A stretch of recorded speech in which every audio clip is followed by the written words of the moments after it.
Ladies and gentlemen, welcome to Casting the Spotlight episode number 181. And we are back, your two favorite co-hosts, for a solo episode. Hopefully at least top 10. Yeah. Favorite. I mean, in this, we've got to be top 2, you know? So we might as well kick it off pretty hot here. And I guess it's you up first, right? Yeah. The segment This or That, where we compare one measuring stick to 10 other things within their own category. And tonight we drew Lord of the Rings / Hobbit characters. Yeah, should be interesting. Like, looking at this list, like, when we started actually looking at the characters, because I feel decently familiar with the franchise, not like mega fan status or anything, but I've seen all the movies at least a couple times, if not more, depending on the movie. But I started like looking at the characters. I'm like, man, I know the look of this character. I couldn't remember the name of some of these people. So most of these people, though, I mean, you'll know them all. That was kind of interesting though, because like with Star Wars and like, yeah, you're gonna have some of those characters, but like a lot of these series, like Harry Potter and stuff, like, it feels like you know all the characters' names pretty well to the character. You know what I mean? In Lord of the Rings, I was like, fuck, like, that's that guy's name? I would, with some of the company that's in the Hobbit films, I have trouble with certain characters. I know most of them. I feel like you just kind of start to be able to decipher, like, their differences and, like, what makes them more distinctive. Mm-hmm. But, like, off the top of my head, I don't know what a few of them, like what a few of their names are, you know what I mean? And beyond that, some of the other characters like that you see in general, you're like, oh, I remember their lines, but you don't remember some of the little like intricacies of their character, you know, or like even their name. But you remember them being in the film. Well, should we get into it? Yeah. Let's give it the old go. Well, your measuring stick, who will be going up against all the competition, is Galadriel. Oh boy. How you feel about Galadriel? I mean, I like Galadriel, but it depends what you put on the list, you know what I mean? Because I know I like a lot of my favorite characters probably more than her, but... Yeah. See, that's the thing. I didn't probably put... There's probably a few characters on here I know you'll probably pick over her, but I didn't put a lot of the ones that I knew would probably be at your top. Yeah. So first up is Galadriel or Pippin.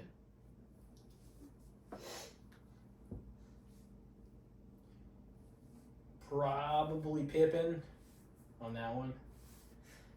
He's not my like favorite Hobbit, but I still like him. He was likable. He was funny. He pressed the wrong buttons and got into the wrong stuff. So sometimes though, like he like that. The ball, which you could kind of talk to Sauron through, you know, I forget the exact term for like Lord of the Rings. Like Gandalf got on him about that because he was like, Sauron was like wanting him to like look into that eye and see, you know, and basically give Sauron information based on who had the ring or where he was, you know. Mm-hmm. So Pippin definitely like made some miscalculated decisions, but he was a likable character. I feel like a lot, you know, and he was funny. A lot of humor in the scenes with Pippin, I feel like. Yeah, he was like one of the more humorous characters, so I liked him for that. And he made friends with Treebeard, and he honestly helped kind of turn the tide in that war, in the battle. I mean, bringing in the what was the technical name for the trees? The Ents. Ents, Yeah, that was a big show for them. The Battle of Isengard with the tree, you know, all the trees just throwing fucking rocks and shit that was on fire. Works. Yeah. Mm-hmm. All right, so Pippin takes the win. So Galadriel or Wormtongue?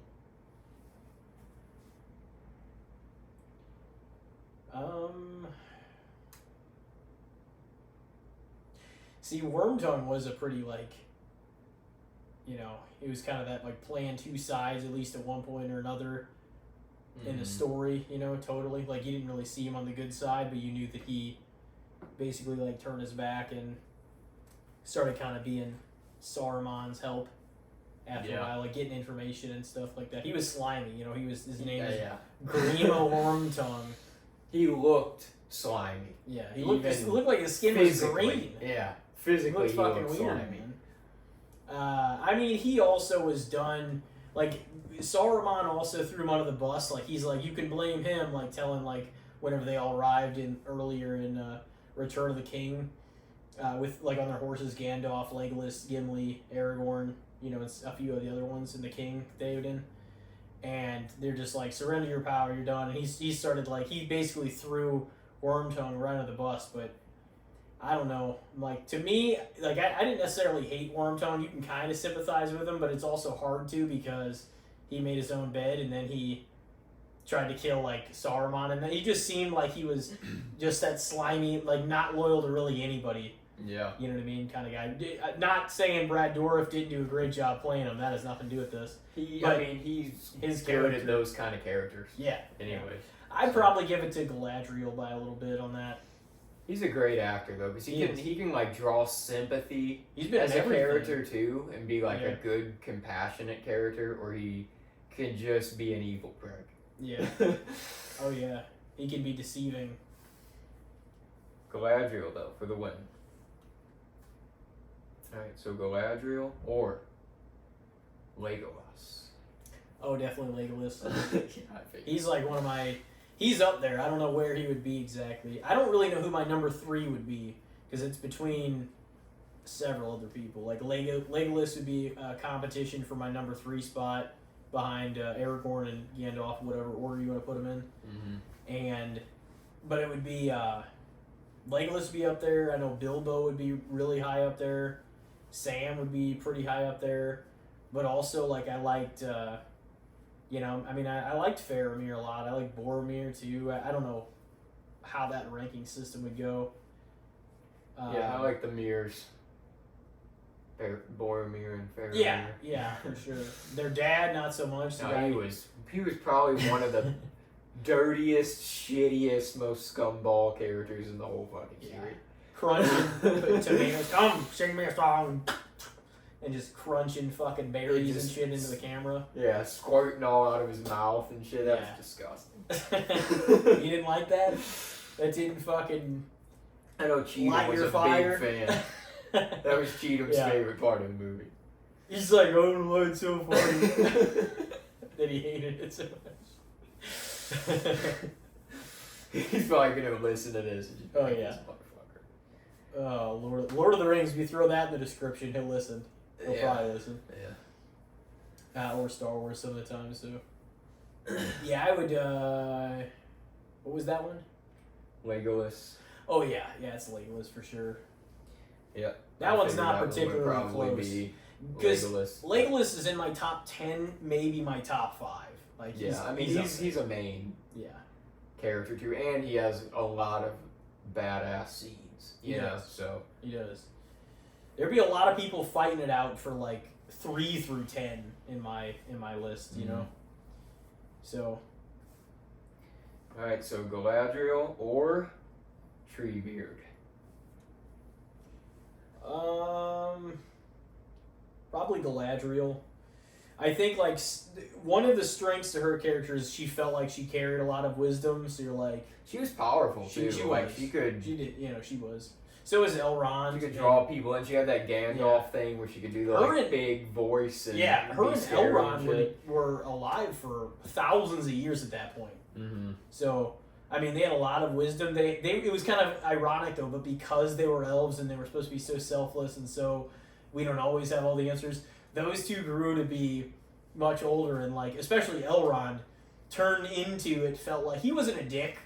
Like, obviously, Legolas' dad was or anything like that. Yeah. But he was very stubborn. It was kind of like, after being around so long, he started to possess some of the same qualities as, like, you know, those guys start to, you know, or, like, some of the men do, you know what I mean? Because he was just, like, he was so sure of himself, and he's like, I don't think so. Like, he wouldn't trust Aragorn. He's like, I don't know. Like, he was not a fan of Aragorn and Arwen's relationship. Yeah. You know, he was not he was like, he had seen so much and been through so many wars too, but he started to become a little anti like what the elves initially stood for. But he really did believe, since he had been around so long, like, I mean, he really did believe he was right. He was right about a lot, but it's like, you're not right about everything. That's what happens when you get old. Yeah. Imagine being that old. But yeah, you know? he was every bit of like 3,000, so was Galadriel. But Galadriel was a little times more. Have certainly passed you. If you're 3,000, she imparted a lot of wisdom, but she wasn't as closed off to things as he was, being that age. You know what I mean? But that'd be like being around in biblical times. It would be hard not to kind of put on people like, you're like, yeah, I know this shit. Don't question me too. You know what I mean? Yeah. Because it's like somebody you're only like 80. It's like, it'd be hard to not be like, what the fuck you know? I've been around all this time. You know what I mean? Yeah, like, that's... So it kind of be... You can kind of see old people that act like that anyways. Yeah. That's why, you know... They are right about a lot of things. You draw from that. Because a lot of things recycle, too. Lessons in history. That's what's kind of funny about it, though, is that, like, in real life, humans, we act like that. Like, I mean, I already feel that way at times about things. Yeah, I'm like, 100%. You know? Like... 100%. At 50, 60, 70, you like really start feeling like that. Yeah. And then like, imagine being thousands of years old. Oh yeah, I think that's part of it. This is all horseshit. He really didn't like that relationship. He like didn't like that. He's like, he didn't think that Aragorn was gonna walk back the path of taking his throne. You know what I mean? Like his aunt, like Isildur did.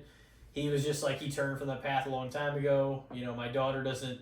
She needs to go away, be with her own people. She doesn't need to live a mortal life because it's not what he wanted for her. He didn't want her to be, you know what I mean? If she gets with him, like that's what she's gonna have, you know. Yeah.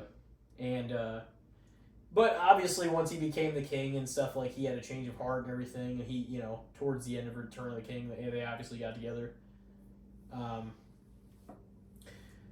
But so who was Galadriel and Treebeard?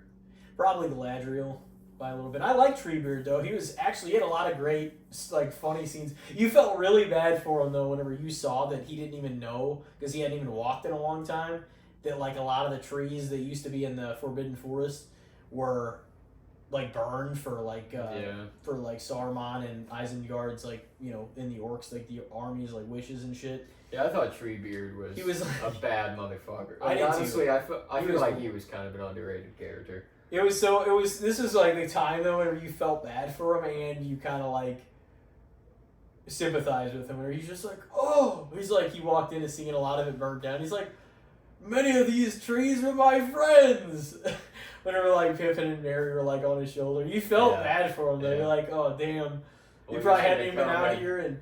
But once again, that gave him the fire to come and kick some ass. Yeah, well, because before then, remember though, he said, he's like, this is not our fight. We have decided. Yeah. Remember, they had talked all day, like, in their, like, we just finished saying. That was a bad pun, by the way. He's like, I mean, they gave him the fire because they thought, you know. he's like,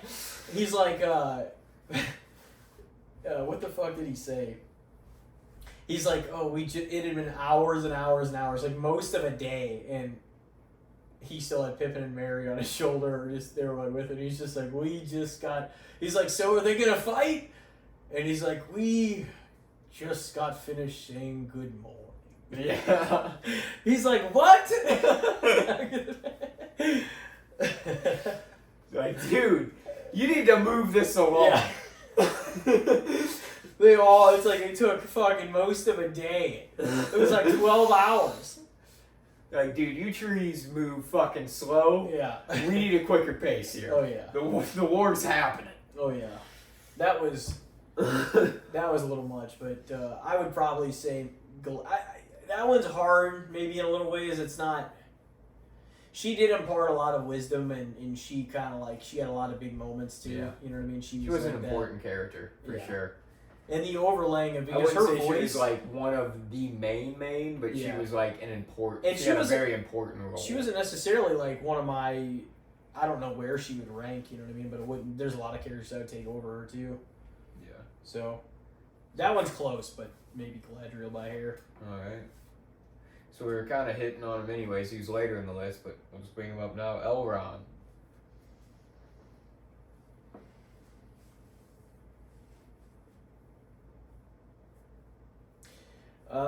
Let's see.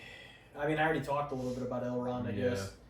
So I figured I'd just toss him out now. Yeah. Well, I mean, he was the one that was there with Isildur whenever he's like, he was being really corrupted by the ring, and he's like, "Join the fire!" And he's just like, yeah, he kind of was. no. He was a little bit like. It would be hard to. I feel like he have pissed me off some throughout the series too. But the thing is some of these things he was right about, because he's just like that. He was right there. He was the only other one in the mountain with Isildur other than Isildur himself. And he saw him get all the way there and be like, "It's mine." Yeah. And he's that just like, was, honestly though, that scene makes me laugh every Oh, time I it's see it. 'Cause it's just like, are you fucking? he's kidding right there. me? He's the only place you can destroy cannot, it. though. Like once you get that close, it really tries. It tries, yeah. It takes its hold of you. Yeah. He just like turns around. He's like, "It's mine." So his perspective was, he's like, "I saw the courage of men fail that day," and truly you did, like right there. And he's like, "No." After he killed Sauron, everything, got the ring, had his chance to destroy it, and evil was fucking vanished, and he didn't do it. He wasn't strong enough to do it. Yeah. It was like, dude, you know. So I can understand where Elrond's coming from with some of his views, you know what I mean? I did think he was a little... It was seemingly out of his hands with who his daughter like wanted to be in love with, but you can kind of understand at least his perspective on that, even if you don't agree with it. You know, it's like I'm gonna live longer than you if you decide to be with him, basically, or you're gonna outlive him and have your heart broken anyway. Is kind of his point. Yeah.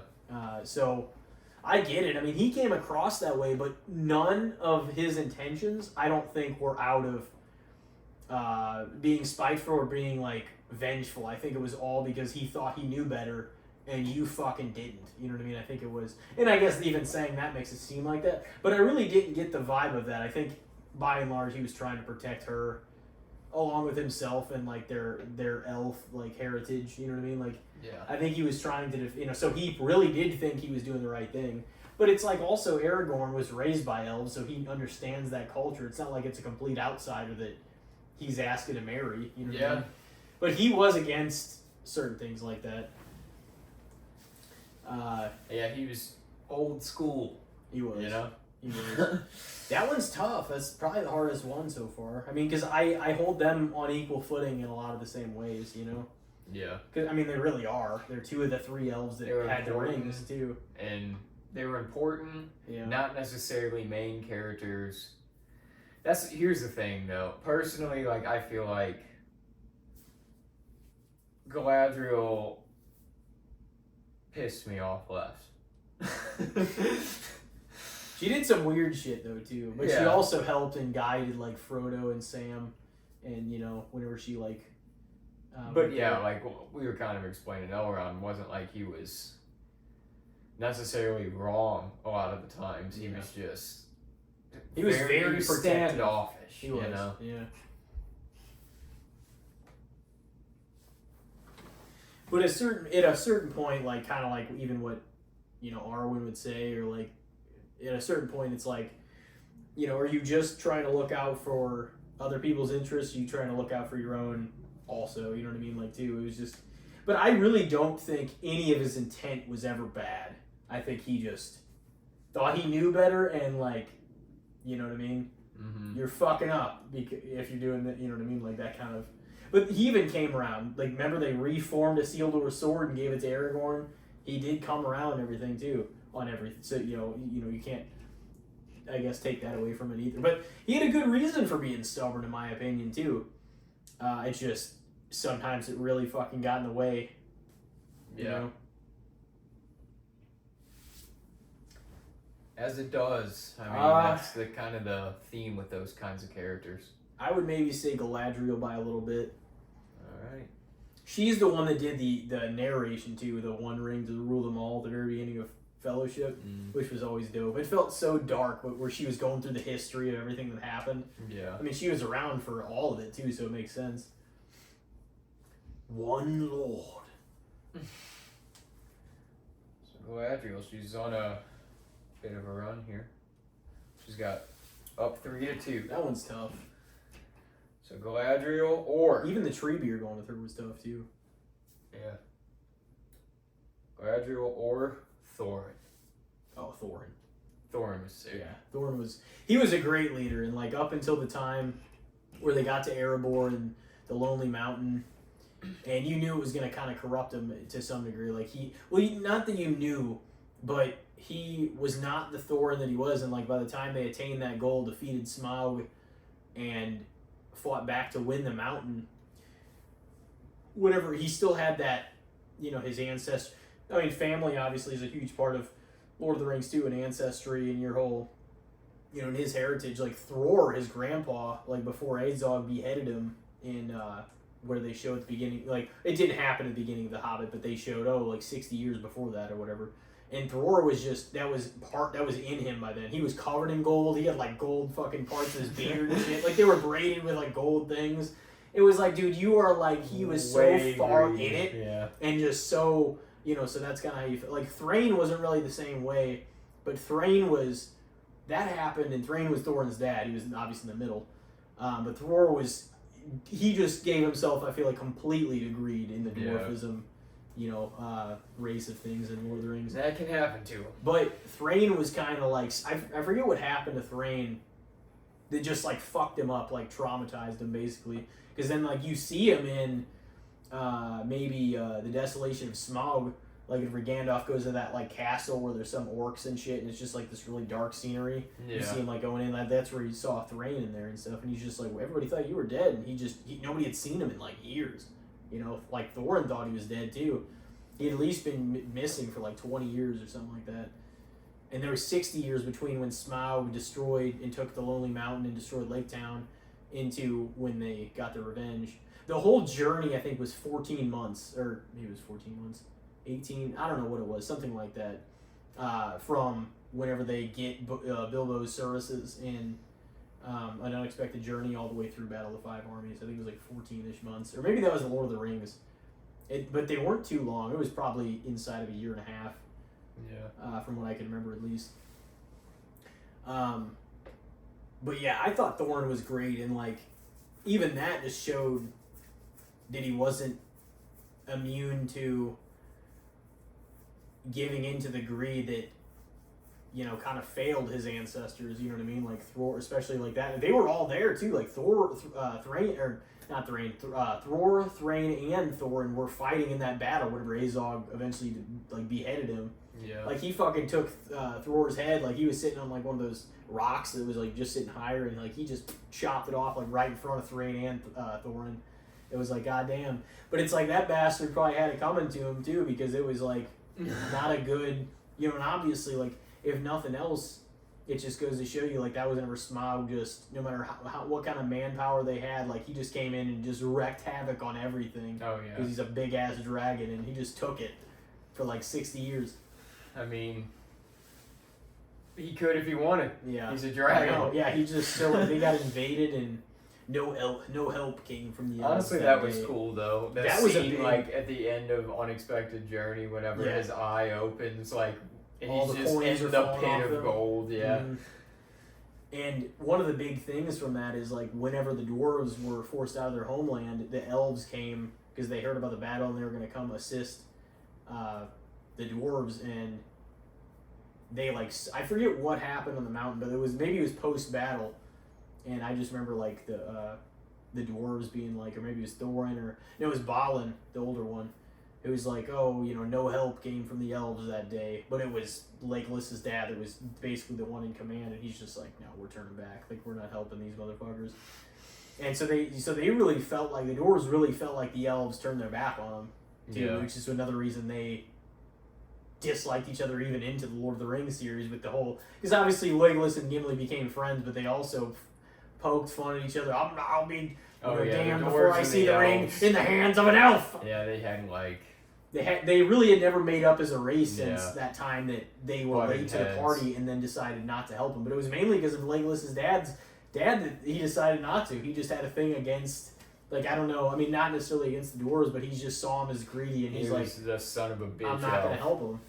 I mean, he wasn't wrong. Like, some of them were greedy, but he just didn't even. They showed up like late to the party and shit, and then he's just like, "Fuck this, we're not helping." I forget if he just decided that or if something happened to make him, before then. Because I just remember them showing up towards the end of whenever Smaug just took the mountain, and they were like left with nothing, so they just had to figure out a place to go. Can you imagine, like, the majority of, like, the wealth, like, we have wealth problems in the real world, but just, like, a majority of your people's wealth just gets taken by a dragon. Like, what the fuck do you do then? He decided it's all his. I know. What is a dragon even gonna do with all that? He can't fucking spit. He just sleeps in it all day and shit. I think he just. Well, he even said, like, whenever Bilbo got into the mountain, he was just like. He basically, his point was he wanted to show how, like, against something like him. I think he also saw it as a consequence for the amount of greed that the dwarves showed. You know what I mean? Like, hey, I'm taking this from you. There's not a damn fucking thing you can do about it. And he knew. He even said, like, he was calling out how, like, they're full of greed. He predicted it, that he's like, do you know, like, what would happen basically if Thorin, came in here and got this mountain? Like, he's like, I am almost tempted to let you take it, like the Arkenstone, the really bright stone that they had. He's like, just so I can see it. Watch it destroy Thorin, like, watch it corrupt his heart. He was like, but he knew, that's exactly what happened once he got to the mountain. Basically, immediately. He, like, as soon as he saw that, he's just like, his mind just turned to that immediately. Yeah. Just saw that immense amount of gold, he just... Once the dragon was dead, that was it. Got swept up in it. Still a great character, but, like, that almost added a cool layer to him, too, I thought, was that, like, he knew that could happen and to look out for that, and it's still it was kind of like an addiction. He, like, it ran in his goddamn family, and he still fell into it. Oh, yeah. But he overcame it. He was starting to turn on everybody, too. I know. Like, they all went in there, and they're just, like, talk sense into him. I love Thorin, though. He's a great character. He was a great leader. He was solid through up until whenever they got into the mountain after Smaug's death, which was, like, somewhat into 3. Yeah. So he was solid. All right. So 3-3. Galadriel or Theoden, right? Yeah. Theoden. King Theoden. The kings in the Lord of the Rings series, they were always just getting... Whenever we were first introduced to him in the Two Towers, like, he was under the, he's being just fucking corrupted by Wormtongue. Yeah. So, I mean, the kings always just get corrupted. Mm-hmm. I like to know, because he did honorably fight and die in Return of the King. He put it all on the line. Like, he had moments of weakness. Obviously, where he was... He just screwed it. Yeah. He had moments of weakness, obviously. What can men do against such reckless hate? He was ready to throw in the towel, man. And Aragorn was like, I remember us talking about this so many episodes ago and everything, and he was just like, these men out here, like, they have died defending this place, like, you've got to fight back, and he was just ready to kind of throw in the towel until Aragorn, like, talked sense into him too. But he came around. I don't think he ever meant harm either, because the one time he was being, like, negative or obviously against his own people was when his mind was corrupted, obviously. Yeah. But that was from something that, like, I forget what they did, but that was some sort of control to fuck with his mind from Saruman. Oh, it was? Yeah, Saruman did something to kind of, like, give him... I thought it was, like, Sauron... It was a fixation over that ball that he had. He was some sort of... Because, like, as soon as Gandalf knocked it out of him, they cut scene to Saruman being thrown away from the ball, like, because he wasn't having that fixation on him, you know, that, so, I'm going to probably take King Theoden, actually. Alright. He was a pretty honorable king. He had some great scenes, though, and, you know, I like him. He wasn't perfect, but... No. He wasn't. I mean, like you said, a lot of his negative came from when he was corrupted, but... Mm-hmm. Alright. So, Galadriel or Frodo Baggins?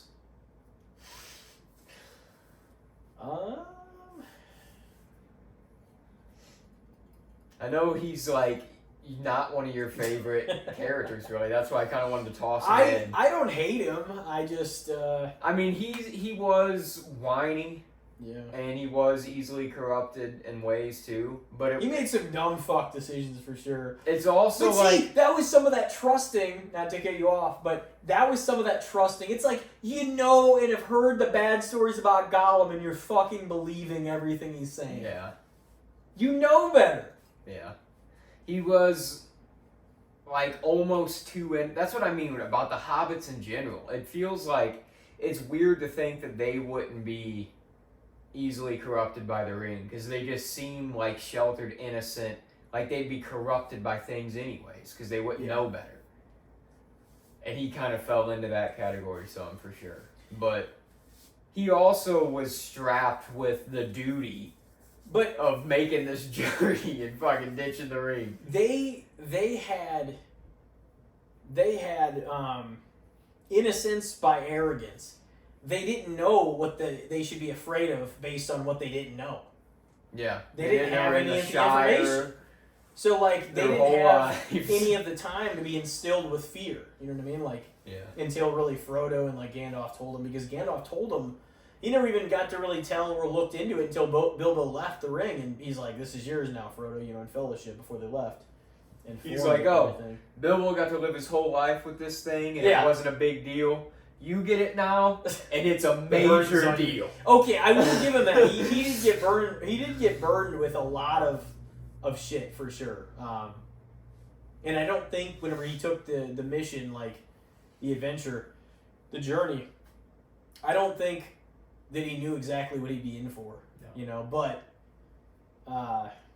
him and Sam both were way out of their element.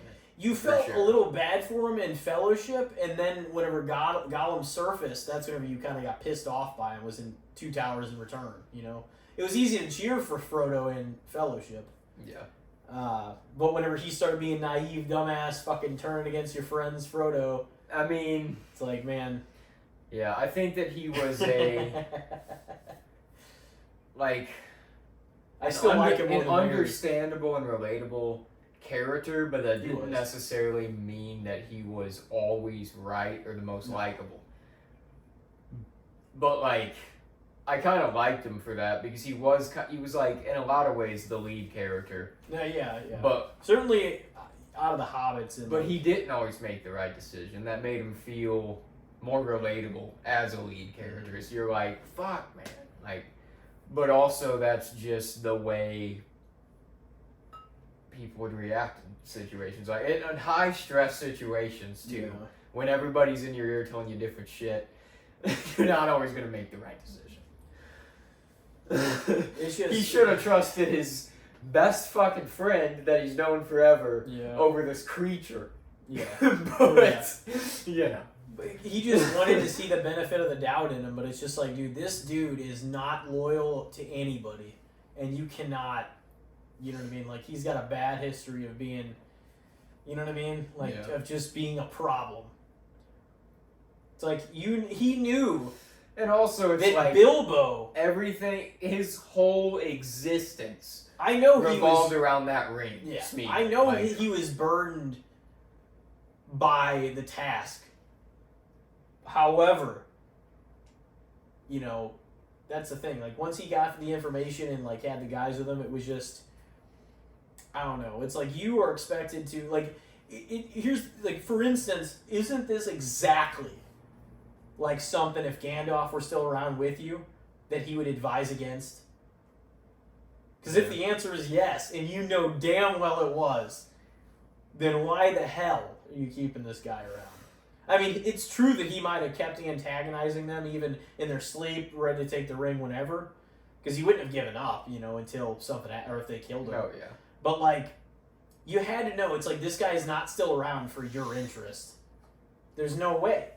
That's all he ever cared about. It's literally the only thing for his entire existence at that point. His naivete was just what bothered the fuck out of me about Frodo, And I know that it was like a huge task, so I'm hard on him, we're talking about but I like him, but he's also very at times justifiably critiqued. You know what I mean? Very much character. So I would probably take Frodo over Galadriel. But I kind of just feel straightforward one way about Galadriel, whereas Frodo is, but he's got... It's complex, but he's a main character, he is. No, so he he is. should be. And it's kind of it almost feels like the story, the long game is about Aragorn, but the character you're with and that feels like the main character, and probably is, I think his name's always listed first too, is Frodo, Elijah Wood. But it feels like the story is always building towards, as far as Return of the King, it's about Aragorn, you know what I mean, too. Yeah. So it's him being positioned as the main guy returning the lineage of the fucking, you know what I mean, of being the king and taking back the throne of Gondor. So it's kind of like those two. And then obviously Gandalf's probably the most popular character in the entire universe. It's the way it goes with all those kind of old, wise... Yeah, they're the most agreed upon, beloved character. Because they don't really have a lot of flaws, typically. No. They're usually Yoda, just the wise speaker of knowledge. Yeah. You know Dumbledore. What I mean? Yeah. All those guys, basically everybody, if they're not their favorite character, they still they're a great character, They're almost never a hated character. No. That's the thing. Because there's no reason to hate those characters. No.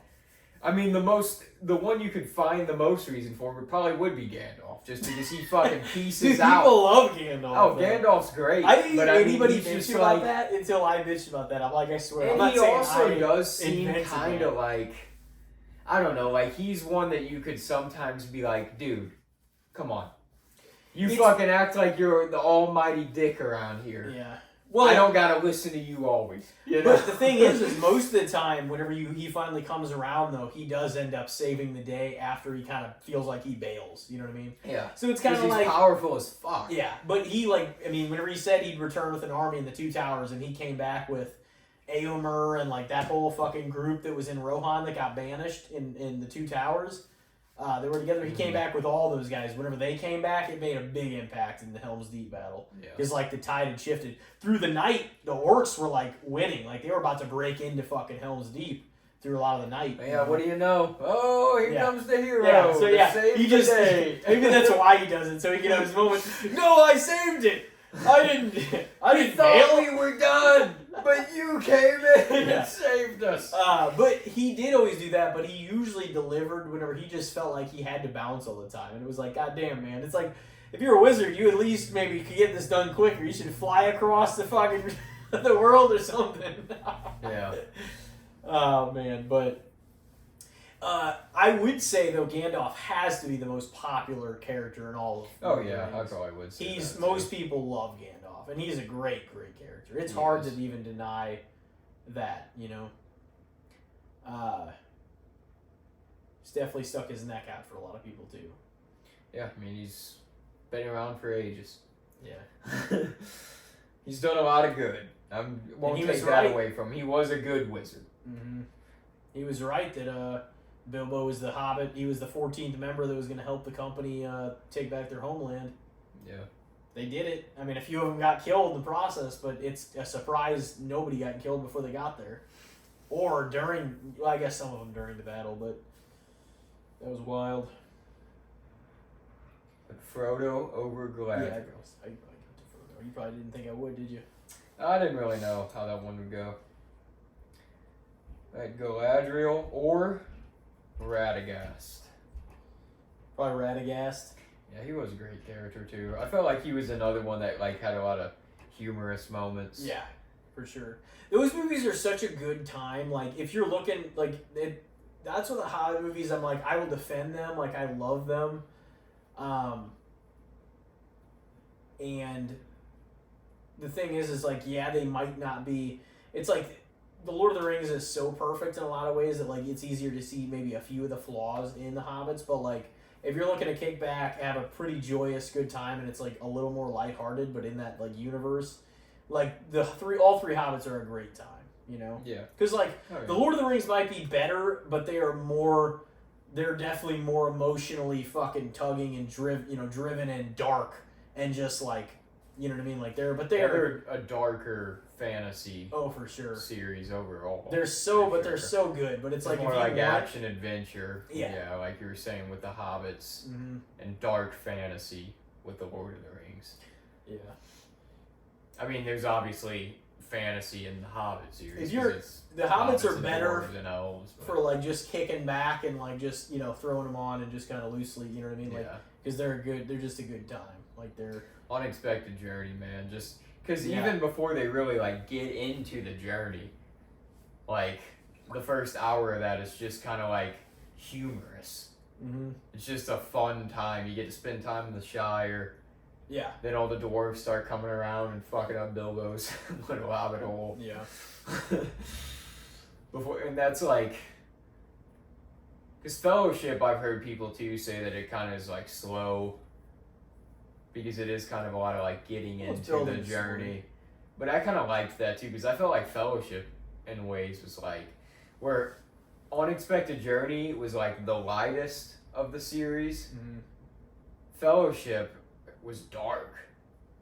Like, it had some dark shit in it. Those like Night Ranger dudes, those guys. Black Riders. Yeah, those guys were fucking terrifying. Oh yeah. As a kid, those dudes freaked me out. They stabbed fucking Frodo, and it felt very dark because it was like they were out there by themselves, and then when they found Strider, like Aragorn, obviously. But once they found him, it was still like they felt so put up in that bar and shit. They felt so vulnerable. It's like there's a ton of Black Riders and people like looking for this fucking ring, and when it was just them and him, it was like like the odds were heavily against them. Yeah, they were like hiding under those roots and shit. And then that battle with Boromir at the end, like that shit was brutal. Like that Urukai or that big, just the big. I thought that was a dope battle too. Oh, it was awesome. Like I felt like that was an underrated battle in the series. I think it was. People don't talk about the Fellowship battle much.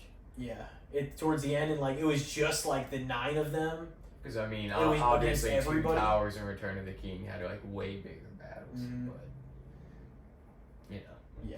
Oh yeah, no, it was so good.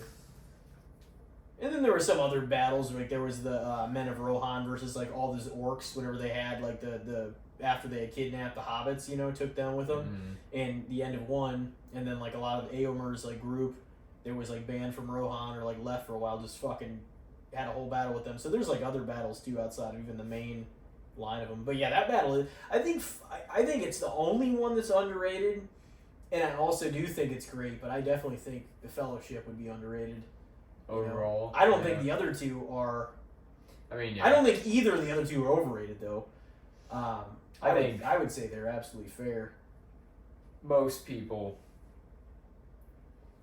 don't really toss much, like people that are into film and cinema don't toss much hate at the Lord of the Rings anyways, any of them, but yeah, Two Towers and especially Return of the King got like much more critical acclaim.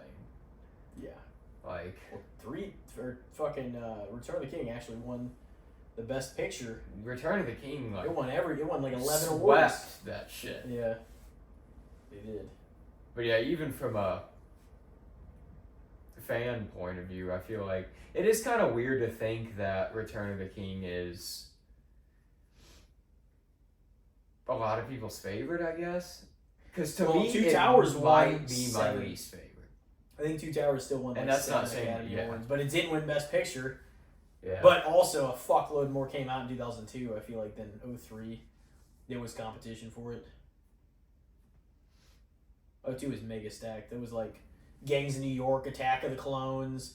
Catch Me If You Can, Spider-Man. That was so many things. And like a lot came out in 03 too, but I think 02 was just that was a year. That was like the every once in a while year where it was just a mega fucking hit year. Like 2019. 03 was a big year in horror. Yeah, that's true. But That's not true. necessarily big.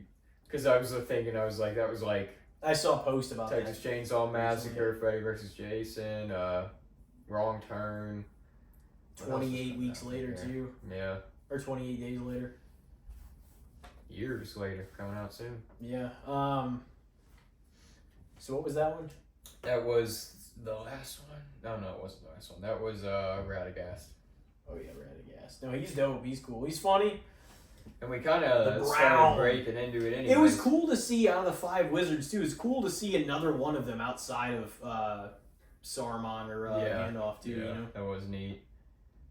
And he I was kind of wish we had seen definitely the other two also at some point. the most different, for sure, of the wizards. He was he was like well, the the other black two look sheep. a lot alike. Yeah. But, or well, not even the blue wizards, but like even Sauron and Saruman and Gandalf look a lot alike. Like Radagast was certainly the black sheep of the wizard family. He was Yeah. out in the woods, hanging with the creatures. He had mushrooms growing out of his head. He was smoking out his pipe Yeah, all he was day. that just like chilling. cross-eyed thing he did. He's like, ooh. Smoke came out of his like ears and nose. Yeah. It was like this dude's getting fucked. Talking to his He's like getting fucked up in the woods and talking to animals. Gandalf. Alright, so last but not least, kind of broke into it talking about Fellowship, but Galadriel or Boromir? Man, he had a lot of prick moments too, but I think I'd take Boromir. Yeah. Boromir, I mean, he basically in that, and it makes a lot of sense if you whenever you look back too. He was his father's favorite child, and it kind of makes sense that he would feel a little bit of like maybe the entitlement. I mean, he was a strong leader, and he was actually a powerful like guy. Like he had, Yeah, I like qualities. Boromir a lot. He had qualities that were admirable. He was a great warrior. He did stick up for his on the brother too. battlefield, Whenever he he's was just like, awesome. hey, he's like, Dad, I think you're being too hard on him. But like, then again, you're still gonna be a little remiss to stick up for him too much because Boromir, I'm sure he absolutely still believed that he should be leading the shit. Like, it's not like he was gonna be like, well, I'll just give it to you. I mean, he was his father's favorite son and stuff, so he's like, yeah, I'm gonna be the role that I'm fucking in. This is me. I'm the guy, you know. But I mean, their dad was very. It was so weird because it's like, wouldn't you want them both to be like successful? He just had a hatred towards, and especially once Boromir died, he was still pissy at Faramir. It's like, dude, this is your only son. You should probably be a little bit fucking better to him. Yeah, fuck that guy. It's like Faramir just slit his throat. Fucking kill him. What are you doing? Kill that bastard. Remember we tried to burn him while he was still alive in Return of the King? Yeah. And fucking Pippin was like, what are you doing? Yeah. Like, I hate that son. I will say that Pippin did a good service there because their dad was dumbly about to fucking kill their own son, like burying him alive. I think he just wanted to play the part of, now I'm completely broken, both my sons are dead. It was just like, nobody feels bad for you. It's like, you were broken before, you didn't give a fuck about him. What are you talking Yeah. about? You were broken after Boromir. You didn't Literally. give a two shits if Faramir was here. Like 30 minutes before that, he still hated his other son's guts. It was like, dude. Go back to fucking squelching berries out of your mouth in your fucking kingdom. Get out of here. The only thing of it was that he wanted to be the victim that lost both of his kids at that point. It was like, dude, you're a piece of garbage. Yeah, he was the worst. Yeah, he was. I think even the he most might have been the evil worst characters. character. Yeah, he was. I think. Most evil characters in the series didn't piss me off as much. Saruman or Sauron. Like even to some of the Orc Kings and shit. What was that? The Defiler and shit. I think none of those guys. Because they had drive for being the way they had were. motivation. He was just kicking back in his fucking kingdom. He had bitching. no reason to be pissed either. Acting all sad. He had no reason to be pissed at everything. Yeah. He was the fucking worst.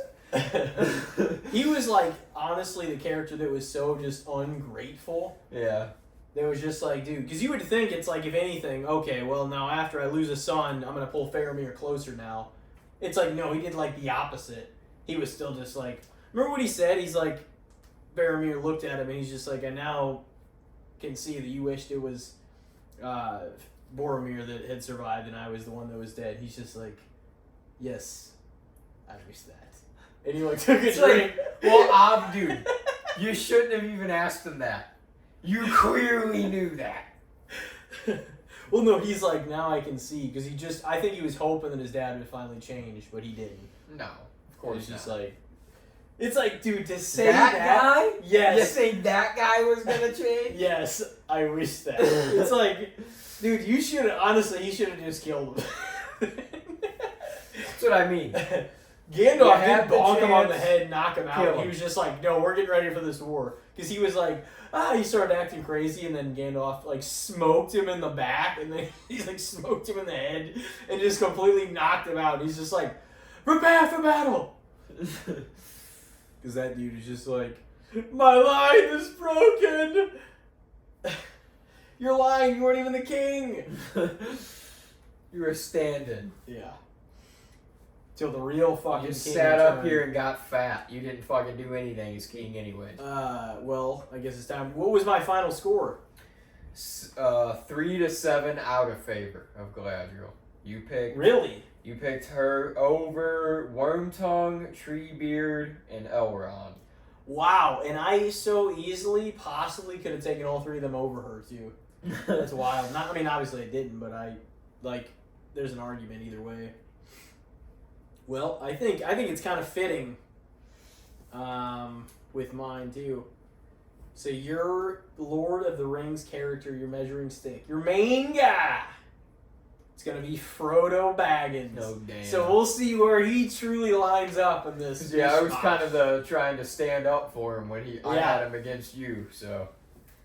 Oh yeah, and we'll see where we go. First, right off the bat, we are going to pit basically the main Hobbit of at least the Lord of the Rings trilogy, Frodo Baggins against Treebeard. Damn. I did really like Treebeard. I feel like he was an underrated character for sure. I think so too. Like, I mean, he was. He had some sort of presence that like he just kind of made you like him. Like I don't know, it was very Yeah. It was kind of easy to like. Until you realize you're like, okay, man, like kind of like what we were saying earlier. It's like, dude, you need to fucking get this going. Like, if you guys are gonna help us, otherwise we're just fucking wasting our time talking to you for hours and hours. Yeah. Many of these trees were my friends. You feel so bad. That line specifically in the I Two know. Towers. I mean, he came in and kicked some ass. Though. He did. Yeah, they started throwing fireballs at the tower and shit. They basically single-handedly when Rohan was fighting a lot of the Isengard orcs or Uruk-hai that went there, everybody that was left there, like basically the orcs, or not the orcs, but the Ents by themselves destroyed Isengard land. Like, yeah. They fucking pummeled it. And like Saruman was still there whenever they destroyed the place. That would be terrifying, just seeing these massive trees. You're hoping battle on the other side. Marching in. And he's just like, oh, fuck. He thought he was good. We gotta get the fuck out of here. Yeah. Although he didn't, it just got flooded. Yeah, I mean, Treebeard was like the main, what was it, the Ent? Yeah. Yeah.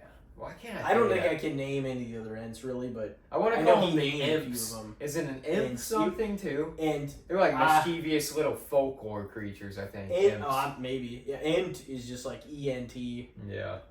The Ents. This is the last. That being said, I'd probably take Frodo by a hair. Okay. Mr. Frodo But I think Baggins.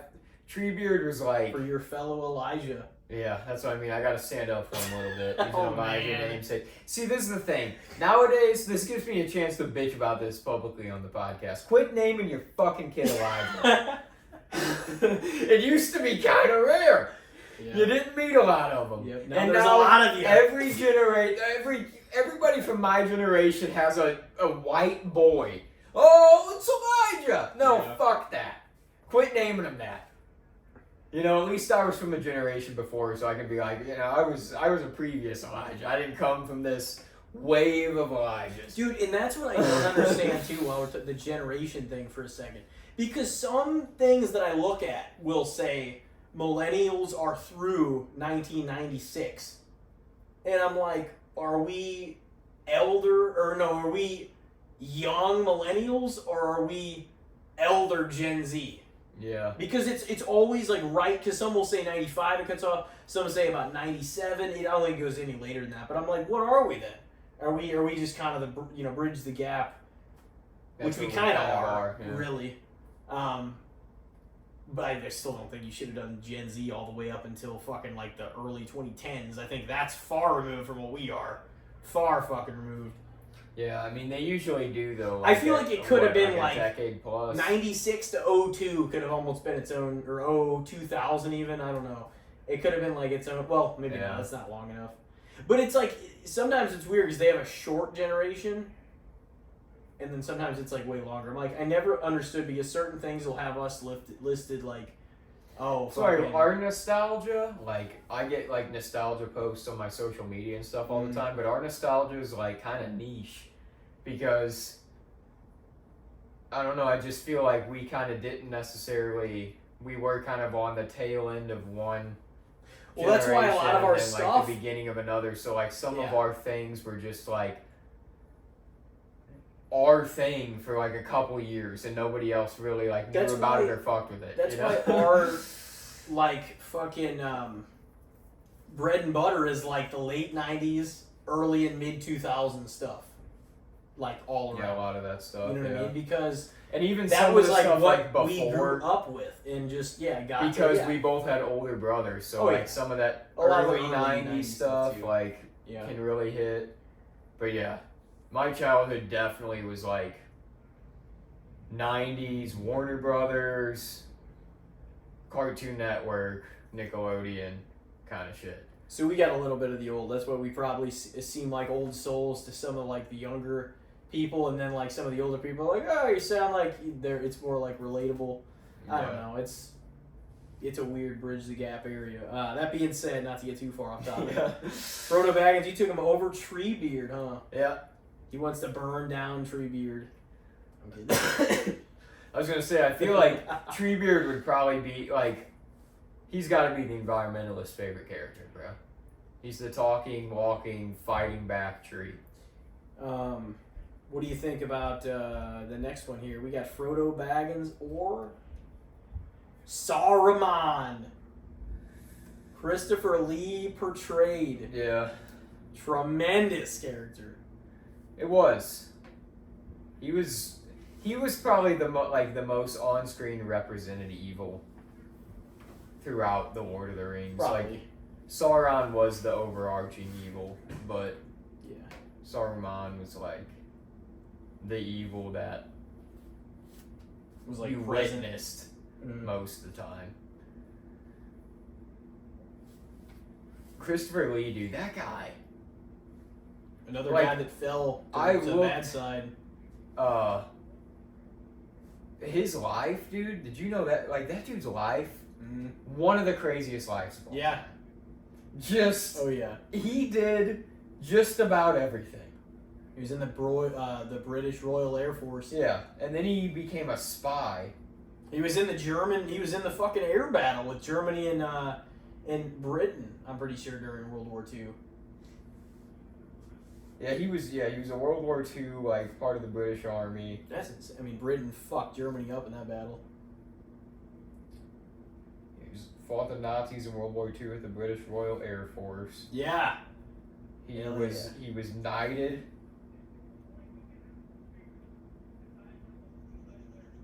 Sir Christopher Lee. Yeah, he was like a freaking spy. Like I saw he was like an opera singer. He was a theater actor. He like did just about everything. Yeah.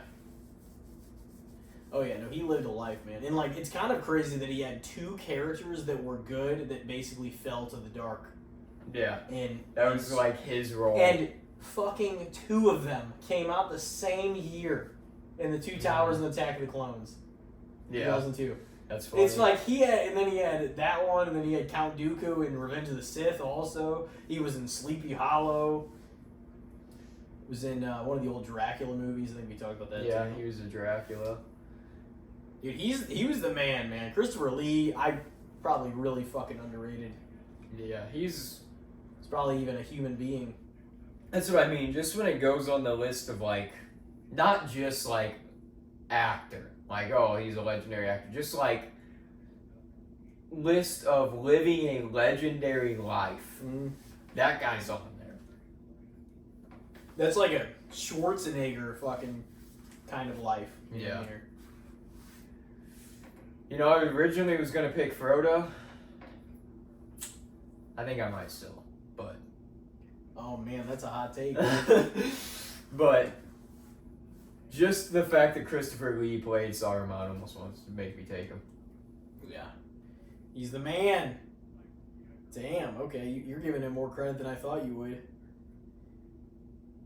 Frodo Baggins next up, or Thorin Oakenshield.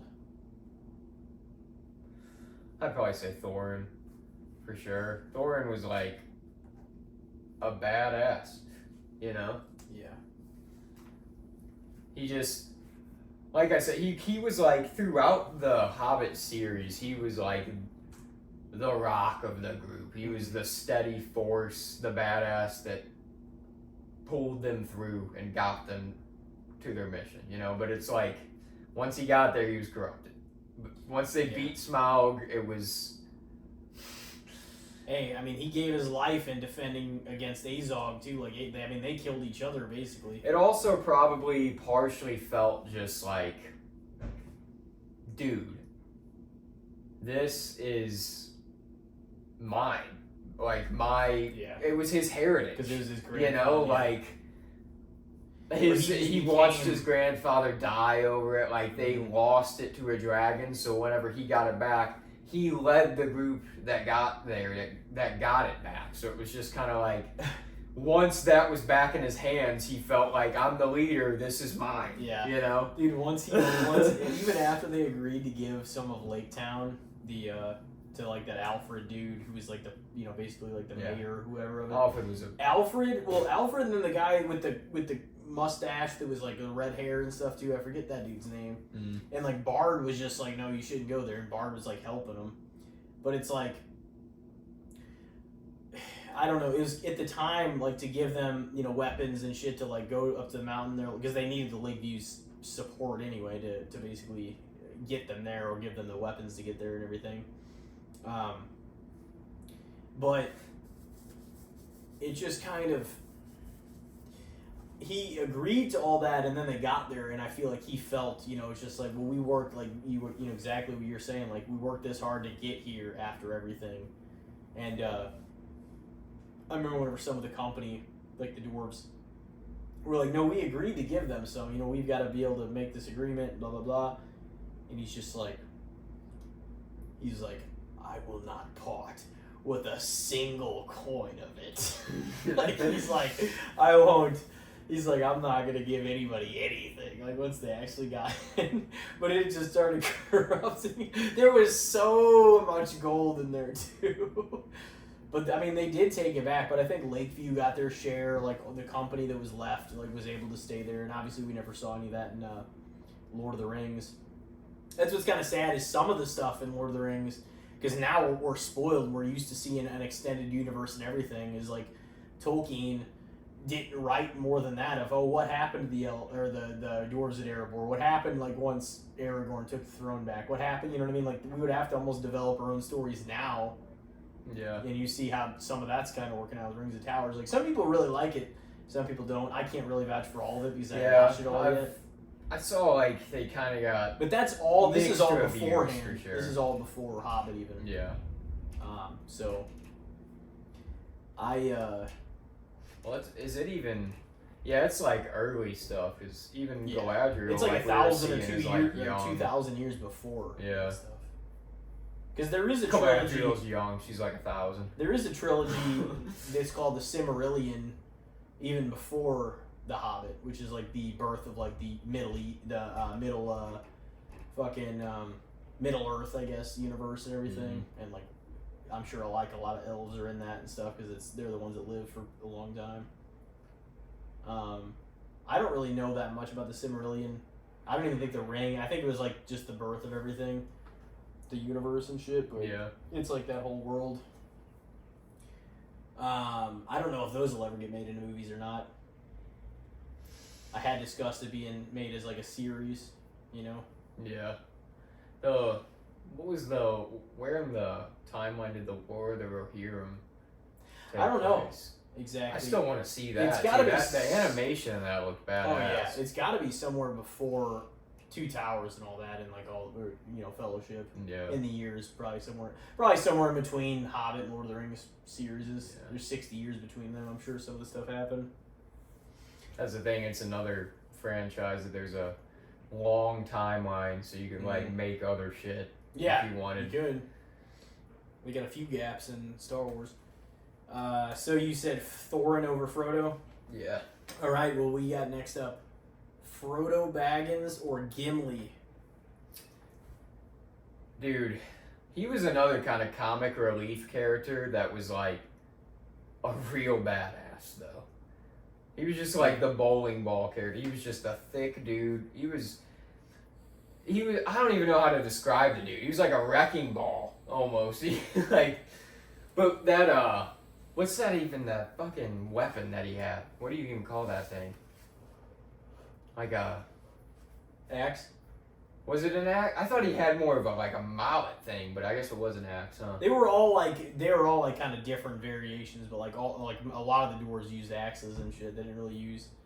Because like a lot of the elves used some of those like smaller like swords and stuff, but a lot of them use bow and arrows. Yeah, the men would all pretty much use swords and shit. Some of them would. There was a little bit of crossover. For some reason in my head, I was picturing like a big old fucking mallet thing. Mm-hmm. But yeah, he was just like. He was the kind of dude that if you were going to go into battle, I would want Gimli. Yeah. Like if you were picking a line of people. You'd be like, I'm gonna take that dude. Yeah. Like, I will be dead before I see the ring in the hands of an elf. And he was talking about like that was that meeting they had in Fellowship before they like were deciding who was gonna go with them. But yeah, the axes, yeah. Yeah, he was great. I would probably say Gimli. He was one of probably my favorite characters within the group. Certainty of death, small chance of Yeah. success. What a waiting for. He was ready to die, man. And then like Legolas had the competition for how many kills they had in the battles. Yeah, they had that in Two Towers. They were very competitive, just because the same thing with like dwarves and elves thing. They had more. The dwarves and elves had more beef, I think, because of that whole thing. The day that they didn't kind of show up and help them. Yeah. Then like the men had their disagreements with both also, but like it's funny because they were more of the didn't see eye to eye was the elves and the dwarves, like out of the three. Yeah. All right, well we're gonna take Gimli, huh? Yep. Frodo Baggins next up, or Azog the Defiler. I had to throw him back in there. He's kind of like the big bad orc of the Hobbit trilogy. Yeah. What a name. The Defiler. Anything the Defiler would be like, Jesus, man, y'all don't want to run into this guy. You know? It's not a bad name, though. It's a good... I mean, if you're a freaking... Yeah, I mean, if you're going to battle a lot, then it's a good name to have. Oh, no! But that's a thing that we lost along the way, you know? Like, if you go back in history, like, throughout, like, the Middle Ages, and, yeah, like, even much before then, whenever there was, like, hand-to-hand battle and conquering of lands and, like, kings and knights, there was a lot of the brave, the great, Howard the Bruce. There was you would be the something. You know what I mean? You had a brand, you know? Yeah, it's like, we need to get that back, dude. But then that would suck, because what if you got strapped with the something you didn't want to be? You know what I mean? It's like, there's Steve the jackass. Somebody would have that. There's Tammy the bitch. It'd be like, it would be the way, nowadays it would just be the way to insult people. Back then it was like a you can own it symbol. too if it actually wasn't bad. I could see somebody owning the jackass or the bitch, honestly. Yeah, I mean Them being like, no, I want that. if you were like a ruler of a land, it kind of would sound badass in a way. Yeah. The jackass really wouldn't. The bitch would. If you were a woman, the bitch, and you were like a ruler of a land, it'd be like, she's coming for your land. Like, she doesn't play nice. But like being a man called the jackass, you'd rather be called like, what would be a better name? A hard ass would certainly, but that doesn't sound, that's not insulting. What's a good insulting name for a man that you can own? I don't know if I'd want to own it if it was too insulting. Like, if it was kind of like, But it's like there's some women have that would own the bitch. That's what I mean. Women have bitch that's like an insulting term, but you can own asshole. it and make it empowering. I would own the asshole. I was gonna say dickhead. You don't want like, no. I would rather own asshole than dickhead. Yeah. Dickweed. Dickweed's worse than dickhead.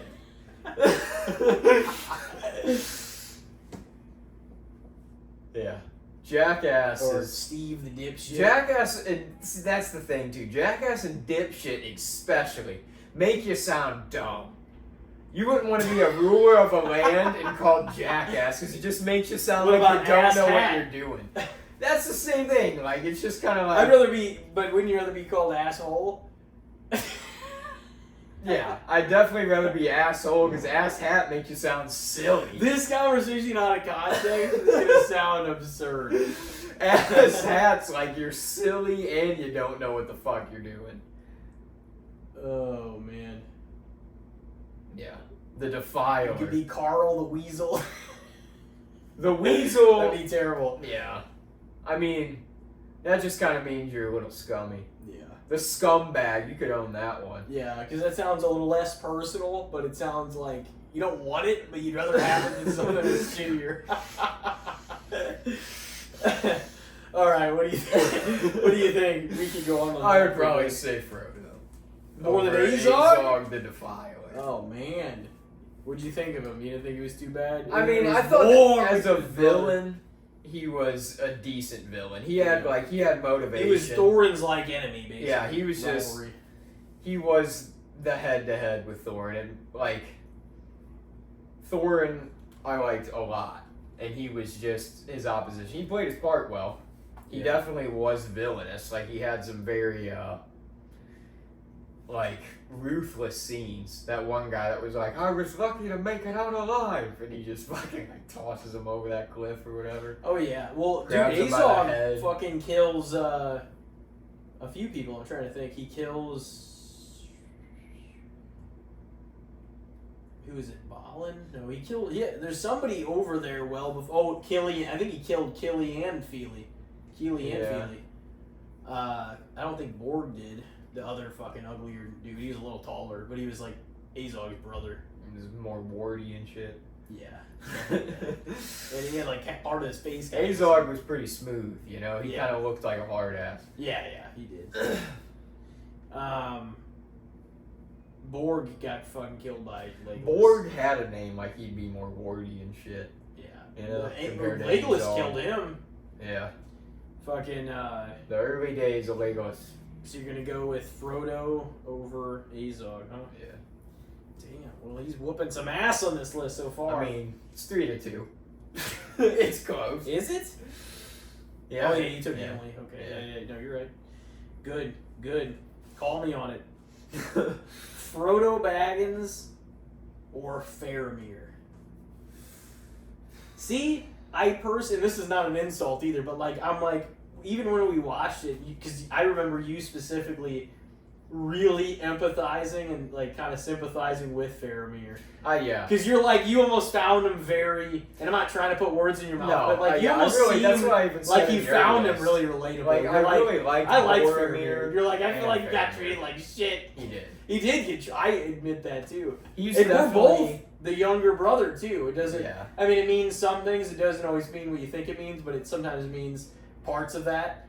But it's like he also was kind of like that. He was like, but he really, and like their dad, He was the extreme measure of that. he was. No, he really was. To Because where- his dad didn't give a fuck and took no pride in him even really being his son. Yeah. Obviously, that's an extreme example. But Yeah. like he really did that. Yeah, he had no care in the world for him. Yeah. I really like both the Mirs. Like I said, Yeah. Boromir and Faramir, I liked a lot. But I think he Faramir was on a human level Yeah. more relatable. He as a was, and he character. wasn't as corrupted, but it's like Boromir maybe had more like, hey, I'm the fucking guy. Like I'm the brute. Yeah, he was I'm more the of a brute kind of a brother. badass. Like I'm the one that's gonna fucking do. But he was also like, I feel like Faramir was a little more stable-minded, whereas Boromir, he had a lot of that power and maybe more than Yeah. Faramir, but he also is a little more corrupted mentally than Boromir would be, more corrupted than Faramir would be. You know what I mean? He was kind of like, you could get either Boromir kind of thing, but it's like when he was on your side, man, that's a guy you would fucking want to go into battle with, Yeah. He had a lot of fucking strength. He definitely, it's like he had his bad moments, but he definitely avenged himself, whatever, redeemed himself also, like when he fought like hell for Merry and Pippin. I mean, he took several arrows for him. He took, like he put himself out there to That's fucking... what I mean. He was a hard ass on the battlefield. Oh yeah, oh yeah. And that was the end of obviously the Fellowship. Yeah. But he was the only member of the original like Company of Nine that got killed. Everybody else stayed alive. Gimli, Gandalf. So he kind of sacrificed himself for all everyone. 4 hobbits. Well, Gandalf, we thought for a moment. I mean, just going back and just playing along, looked like he was gonna be dead. And obviously he came back. I guess he killed Gandalf the Grey. Yeah. Gandalf the White came back, but Yeah, I would probably go with Faramir though. Okay. He I always liked Faramir. Yeah, he was probably within the series one of the more like sympathetic and Some people hate him. relatable characters. I felt like I I feel feel well, like not Faramir, Boromir. Sorry, Boromir. Oh, People. yeah. Some people hated Boromir, yeah, but I feel like nowadays he's a little more appreciated than he was. yeah. Because people mainly like got pissed at the way he handled the shit in Fellowship, like trying to take it from Frodo like multiple times. Even Aragorn had his sword ready to pull like if Boromir tried something. Whenever he I kind of thought that made him an interesting character though too. Yeah. That he kind of was not to be trusted around the ring, really. Yeah. But he was. When it came to battle, he died for his people. He did. You know what I mean? He did. He stepped So up that in his made last him moments. really, like, he was that guy, Yeah. but he was also Yeah. that guy. Yeah. You know? Well, I absolutely like do believe that. I'm like, your last act, if it's that, and you're basically like self-sacrificing yourself for people, it's like that automatically gets you into the good grade, no matter what. I feel like. Yeah. I mean, you are depending on the things that you did in life. It's like, oh well, he obviously had this in him, but like, Yeah. if you do that in the end, you literally would. Yeah. Like. Well, I don't feel like truly evil people would have that in them. That's my point. You know what I mean? Like, I don't think it's like sure you have the capacity to do that, but I really don't think somebody that was, you know what I mean? That's at their core. It's like his mind was corrupted, but it's like interesting because 2 men were part of that, that journey, and that was Aragorn and him. But you got to see like who had it very much under control. He could have taken the ring any time from Frodo when they were traveling along. He never fucking tried to or did. Aragorn, Strider, Yeah. So it's like you got to see what it was like for one of them to be like, to kind of get, as they were saying about like men being weak, one of them, test his strength and like be able to not give into it, and one of them be very corrupted by it. Mm-hmm. And it was kind of like, obviously Gimli or Legolas didn't really have a desire to have it, you know. Yeah. I feel like the dwarves would, but I think they learned their lesson too. Whenever a lot of their people, you know, were slain too, and by a lot of these forces of evil. You know what I mean? But it's like they're still greedy bastards. There's some of them, I'm sure, would be convinced that like they could take it back with them, and it'd be all right. I could see the dwarves easily going for it. But if it ends up in the hands of one of the race of men, it could happen too. Oh yeah. Some of them, I'm sure, would be able to beat it, but some of them would be easily corrupted by it. So, and that's why they say there's a lot of strength man in would men. cave to it easier than some of them would for sure. Yeah. Well, and see, that's the thing that we talk about like the elves and stuff too, because like they're kind of perceived as there's such thing too as them being so perfect that they have flaws because of that. Like they'll be like, it'll be kind of like. As in their case, whenever they even wanted to say, "Oh, we're going to leave the ring here," and Elrond and some of their people were like, "No, you're not leaving here." They're like, "We're not going to take it because we're not like they don't have the desire to do that." At least most of them would. I feel like Legolas's dad probably would have wanted the ring, but most of them, by and large, have the capacity to avoid that temptation. You know what I mean? Yeah.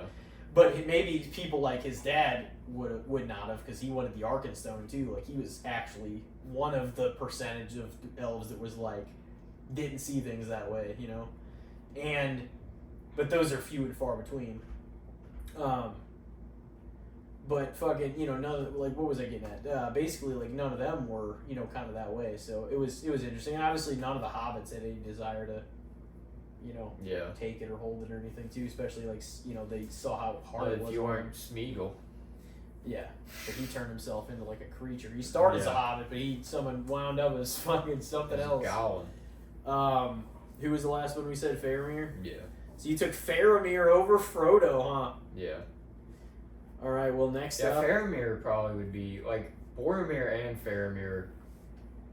I probably would rank higher than some people would. Yeah. I feel like. I mean, we kind of both in your top 10. You think? Maybe. Yeah. I would have to think. Probably.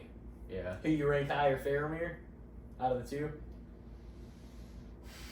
Probably, just because he had a little more content. It would be close. He did have a little more content though, or a little. And he was probably a little more relatable. But Boromir had like I mean, we kind of dissected him, but like he had a really cool character arc too, because he was corrupted because he was man, but he also was valiant because he was man. Faramir was in both the Two Towers and Return of the King, but like he was in like parts of both, whereas like Boromir did have a long part in the one he was in, you know. Mm-hmm. It was kind of like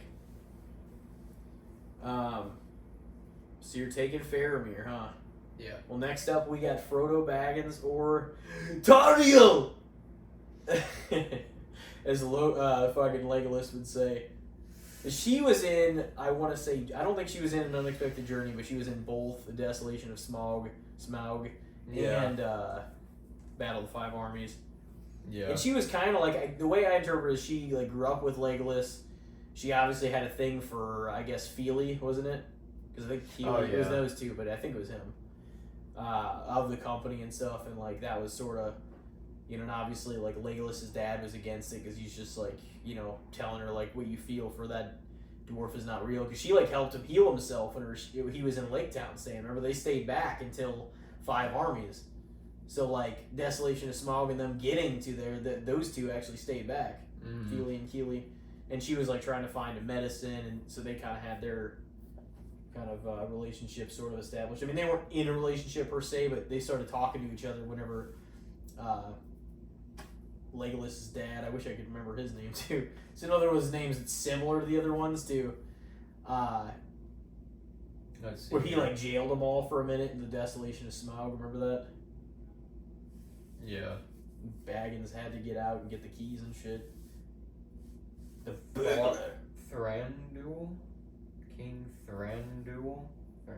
I'm probably Thranduil. I'm probably butchering. I'm probably Thranduil. Let's just say that. Dude, Lord of the Rings fans are like, no. Well, idiots. Right. They don't know what they're doing. They do more than I do. I'm sorry. More than I do. When it comes to this, Frodo Baggins. clearly, but So, I'm just trying to remind you of some of this. She obviously teamed up with Legolas for a good amount of that. She had her sort of relationship with. yeah, honestly, as well.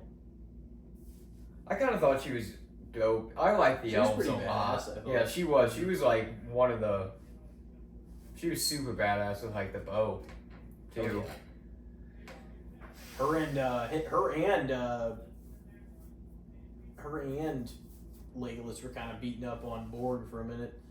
But yeah, I forget, because she almost got killed by him, and then I think Legolas stepped across a bunch of rocks that were fucking falling and shit already, and using his athleticism, fucking out. He did stab Borg right in the head though, and he killed him. Fucking bolt the knives from his back. He's got the bow, but then he's got those two. And he's just like, and he just double punched it right through his skull. Well, he deserved it, you know. Dude, Legolas had some of the best kills of the whole universe.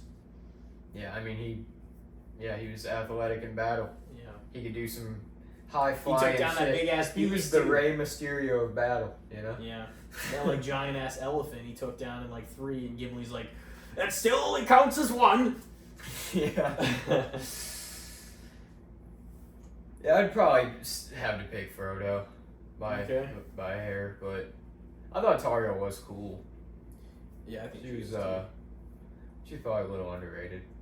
Yeah, I agree. All right, well, next up we got Frodo Baggins or Samwise Gamgee. Samwise the Brave. Yeah, he did. See? And he was. Yeah.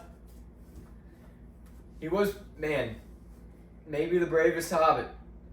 He was one of the bravest characters in the show, like going off of fucking. I mean, Bilbo was pretty damn brave. Frodo became brave.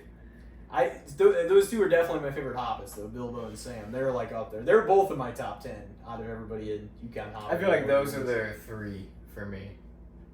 I mean, those got to be the trio of hobbits, right? It can't be any others. It would either be Frodo or Pippin.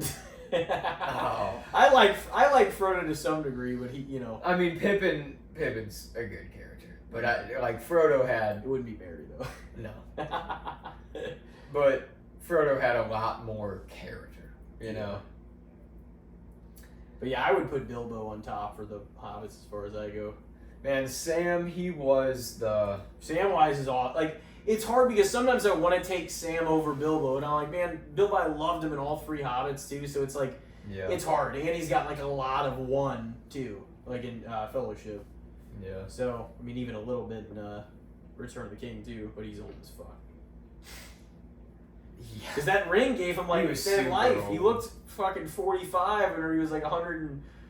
It's my 111th birthday! And then he gave it away and started aging rapidly. Oh, yeah. That would suck, that shit where he, bro. like, sees Frodo wearing the mithril, and then he sees the ring and is... I'd rather just never have it than to give it away and be like... Yeah. Just start getting old. That creepy scene in Fellowship. Yeah. Ah!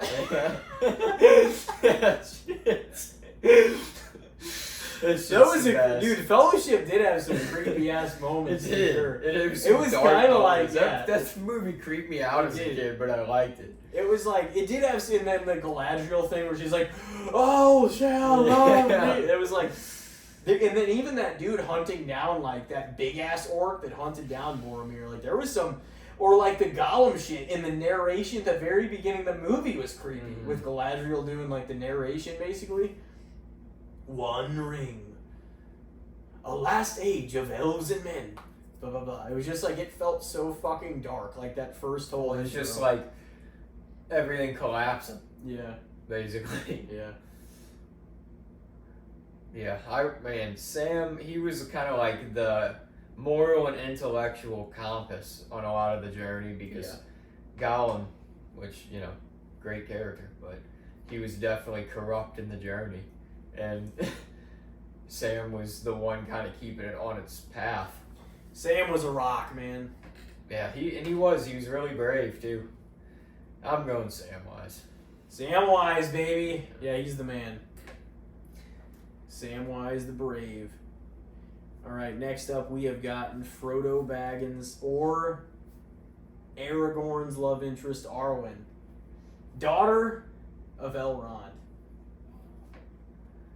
Yeah. She was obviously like wove throughout the trilogy and stuff, Yeah. and obviously he didn't want to. I talked about that earlier.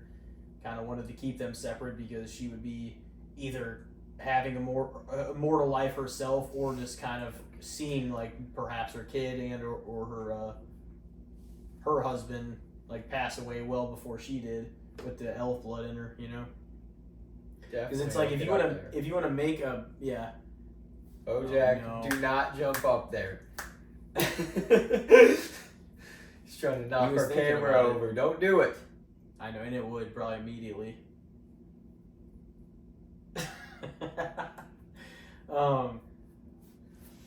Yeah, she was. She kind of played an important part because of that, like the whole Aragorn story. Well, she also helped get Frodo to back to fucking the Elven Woodland. What do they call it? Where they like their whole place, you know, and castle and all their shit. Yeah, what is that? Elvenwood? Elvenwood, yeah, something like that.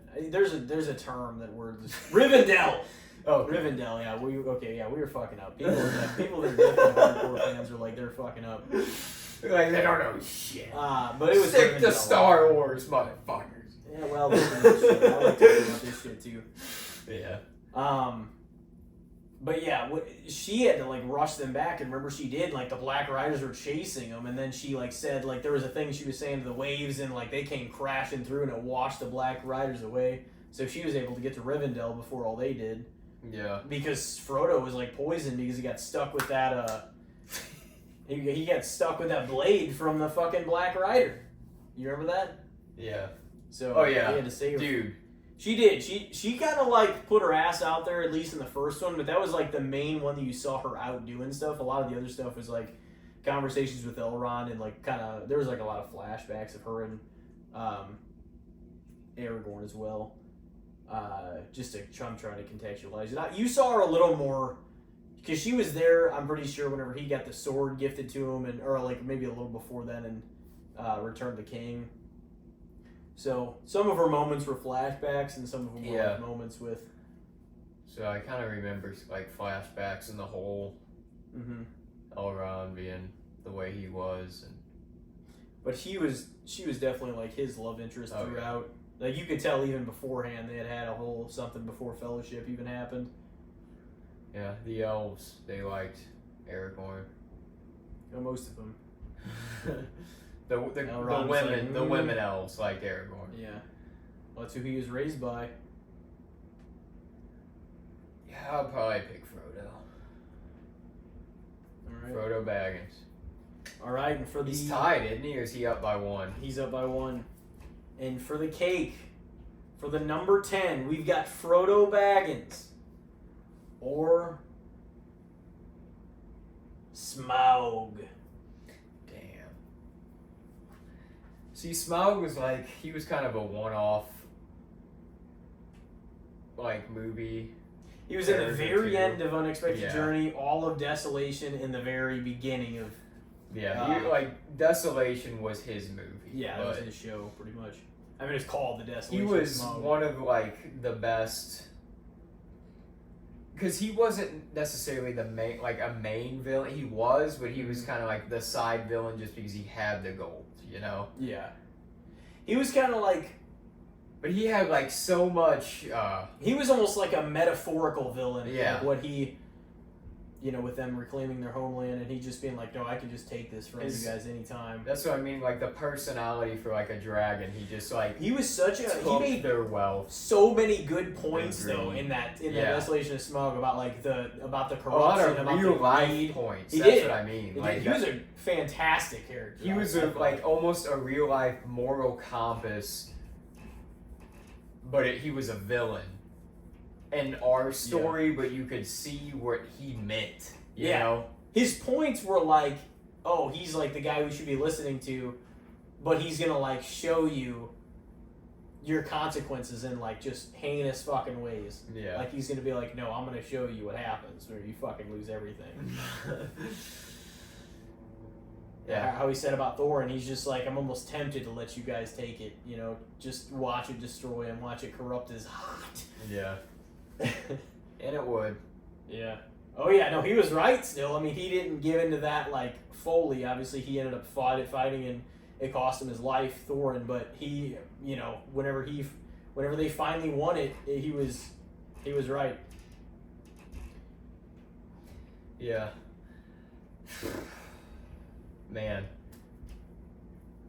It was dope though, because like for his part, he was so good in the part of the story that he was in. Like it was like 10 out of 10.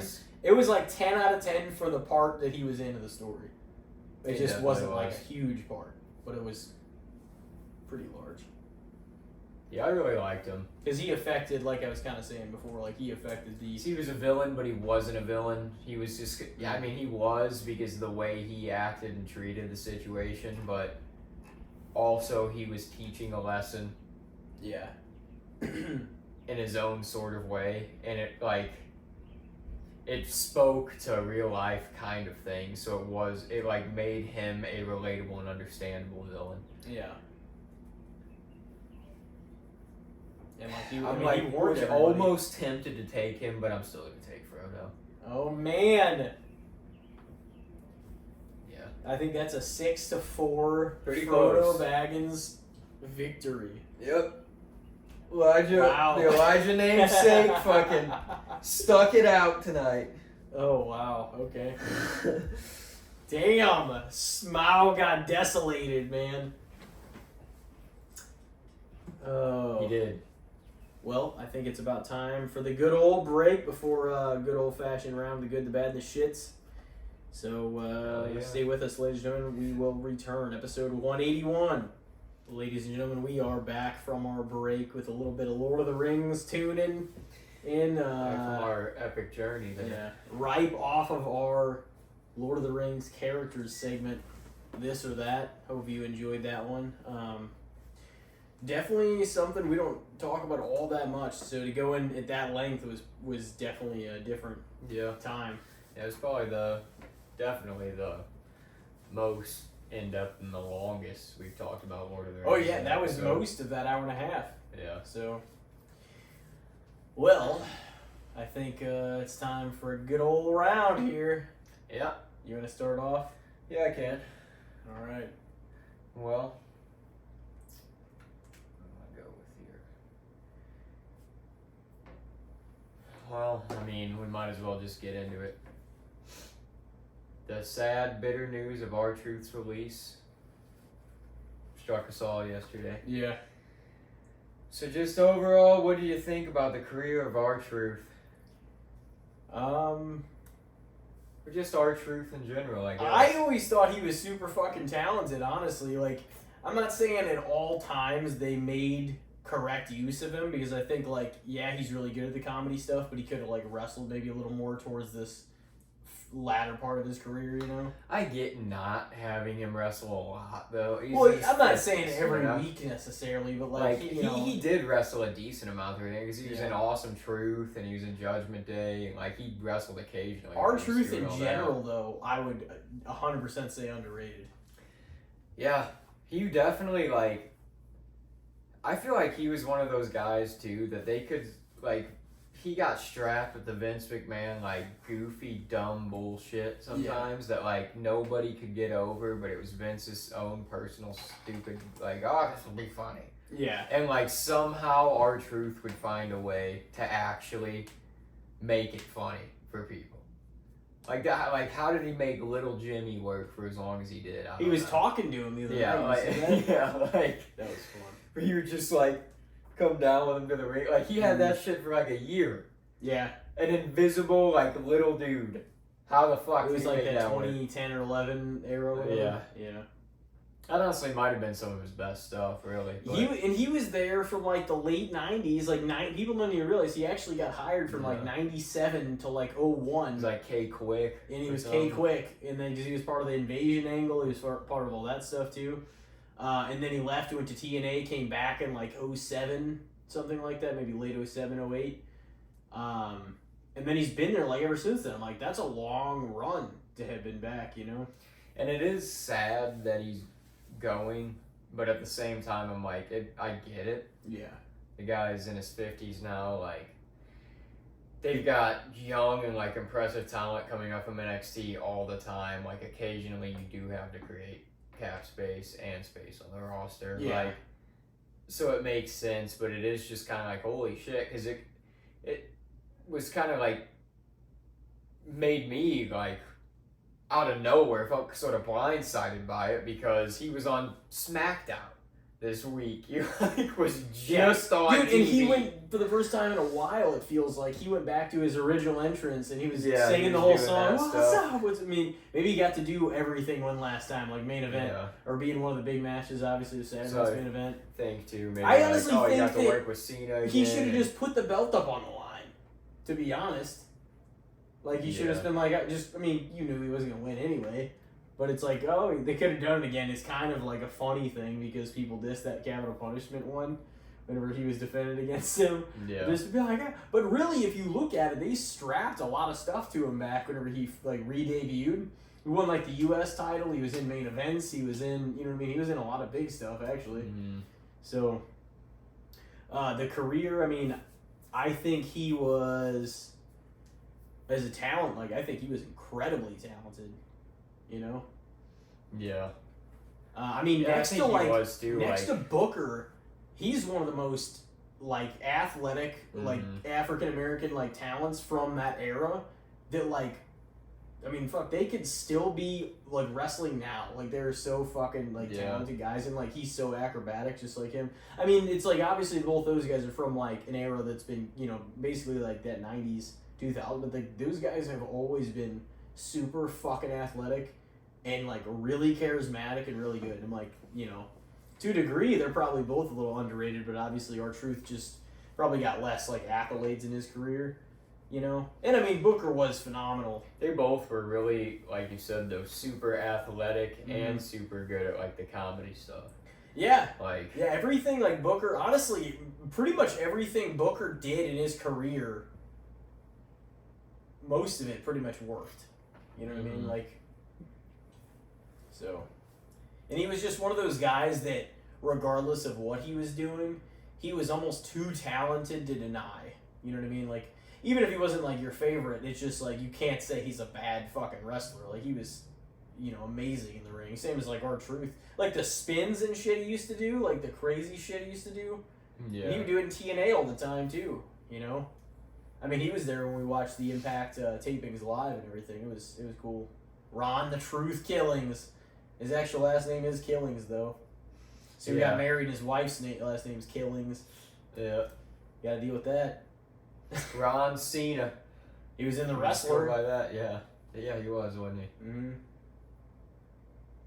Yeah, he had a hell of a career in wrestling. He did. Just, in general. He wrestled everywhere. Yeah. Too, and... He was here, like, last year doing, like, a hip-hop show at the Pops or something. I was like, that kind of would have been interesting just to... Like, I've never actually heard any of his hip-hop music outside of his What's Up entrance song. Even that's great, though, because he's just, like, and the crowd's always behind him and everything. Honestly, it's kind of impressive that he could kind of, like, jog down to the ring, high-fiving people, and still hit not get winded at 50-something years old, you know? No, it's fucking crazy.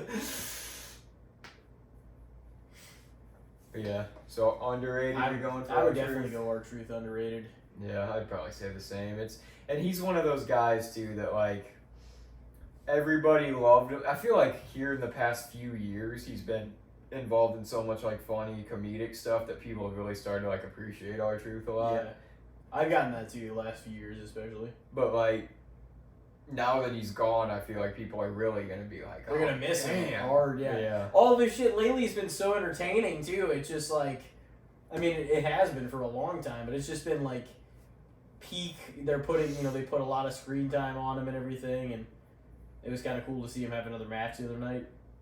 Yeah. So, yeah, it is kind of sad. But, It you know, is. it happens with a lot of people. I kind of wonder if they knew, like if he knew and they had this deal worked out to where, because he did like, you know, he got like I just don't think they a big part on SmackDown. He got to face Cena, I think like so. all these different things. I 100% think so. Just a one last. If you notice, a lot of times before guys have gotten released, they're in a main event caliber match right before they're released. Yeah. And so they're like, maybe that was written into their deal where at least they'll work one a year or work whatever. I've thought about that before because then a lot of them get booked right before when they're gone, you know? Which, like Ziggler, they would do that with. That can make you a little nervous then if you, if it's like one of your guys, but he's not necessarily a main event guy, and then they like have him and you're like, oh fuck. Yeah. They about to get rid of this like guy? randomly, yeah. Well, if we go with mine, it'll be totally flipping gears. All right. So take ourselves into the comedy movie world here for a second. So July 25th, that's when Happy Gilmore 2 comes out. Now this is not about the original, but we are going to go back to Adam Sandler's early stuff, and we'll see how the sequel turns out. But I'm sure, like we talked about a little before. I mean, we'll probably have to watch it before the new one comes out. I'm sure, like, fucking, that'll be a blast. Yeah. That new one will be... It should be interesting. A bigger trailer came out today. Did you see that? Uh-uh. Oh, we should watch it. But mine is going to be Billy Madison. What do you think? Overrated, underrated, or fair? Those are like two of the earliest movies I ever saw with Sandler's Happy Gilmore and Billy Madison. Yeah. And then also, like, The Wedding Singer, I saw Billy Madison was, like, a pretty damn early one for him, too. Waterboy I saw early. Those were all 90s movies, though. Mm-hmm. Honestly, like, I really liked Billy Madison. And also because I liked Farley, and that was, like, one of the ones he was still in, you know? But it does get a lot of... Yeah. He was ridiculous in that movie. It was so funny. But it does get a lot of love, though, too. Yeah. Like, I feel like... What do you think? Probably Happy Gilmore, Billy Madison, and Waterboy are, like, his most talked about movies.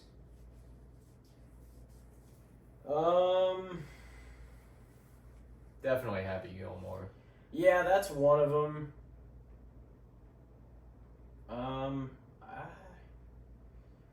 I don't know. Because some of those get like a good share of love, I feel like. Honestly, a lot of people talk, a surprising amount of people talk about don't mess, or you can't mess with the Zohan. Like, yeah. it's hard. I remember that being big when it came out, but I don't like, I don't hear about it as much anymore. Honestly, our generation, say like around our age and like a few years younger for sure, and because of all the big people in it, like a lot of people talked about The Longest Yard. Yeah. A lot of people. But that, I think that had a little more to do with it just being a Sandler movie. But that is one of his that he was obviously star role, you know, and because that had a lot of his people, also many wrestlers, many other big actors, like Burt Reynolds was in it and shit. Mm-hmm. But that was one of the ones. Yeah, that was a big. I think certainly that's risen up there as one of the most talked about ones I've heard. I mean, Happy Gilmore would for sure be in there, but I don't know what a top three had. Like Waterboy's. I think as a football movie though, like I'd rather watch The Longest Yard than The Waterboy personally. And like I grew up with it and I love The Waterboy, but let's see here. I think that you gave me for a comedy movies one to start with when we started the this or that segment. See what Adam Sandler's best box office movies are here. Did you ever see that Pixels movie? I think I wanted to. I can't remember seeing it. Yeah, I didn't see it in theaters or anything, but I really like That's My Boy. I like Grown Ups, Anger Management. There's like 50 First Dates. There's Click. There's And Now Pronounce You Chuck and Larry. So the top 3 highest grossing Adam Sandler movies are all Hotel Transylvania movies. Yeah, that makes sense. It's family. And then 4 and 5 are the Grown Ups movies. A little bit of sense too. But see, Mr. Deeds was fantastic too. Little Nicky, fantastic. Yeah. Yeah, that was great too. Little Nicky was probably an underrated one of his. Yeah, I think so. Big Daddy was probably underrated of his. Yeah. Billy Madison, I'll probably have to go fair because I think that is one of the. It is a higher. It was an earlier one. It was Yeah. a respected one, like in comedy circles for sure, more so and than- it had Farley in it. Like it was kind of like his early group of guys were in that one. It felt like a little more. It's kind of funny though. There's all the Hotel Transylvanias and Grown Ups in the top 5. Like you could just tell that doesn't shock me though for the families kind of going to watch something. You know what I mean? Especially the animated ones. And 6 was Pixels. 7 was Click. Wow. 8 was Big Daddy. But Click was after he had been hitting it out of the park for fucking 10 years. That's the thing. So Click it's was, he had a lot of household, he had a lot of equity. reputable name at that point.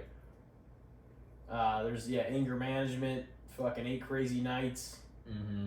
All those. Anger Management was great too. The Waterboy, The Wedding Singer. Yeah, I honestly couldn't have predicted this top 10. Because 7 Click, 8 Big No, Daddy. I knew it wasn't things that were, like way back when. Yeah. 9 Bedtime Stories, 10. Well, the thing is, his movies always hit it out of the park, though, because on a small budget, they made a pretty fucking solid amount of money. So even if the budget was $30 million, it's like even if $70 million go to it's, damn near 2.5 times the budget. You know what I mean? So it's like, if you contextualize it within how much money they actually spent, like he made money on everything. He did product placement for everything. There was so much like. His movies always felt like they were very now, like as they were coming out. Mm-hmm. 10 was Just Go With It. It was okay. I really like That's My I guess Boy. that kind of makes sense too because it's rom-com-y, Yeah.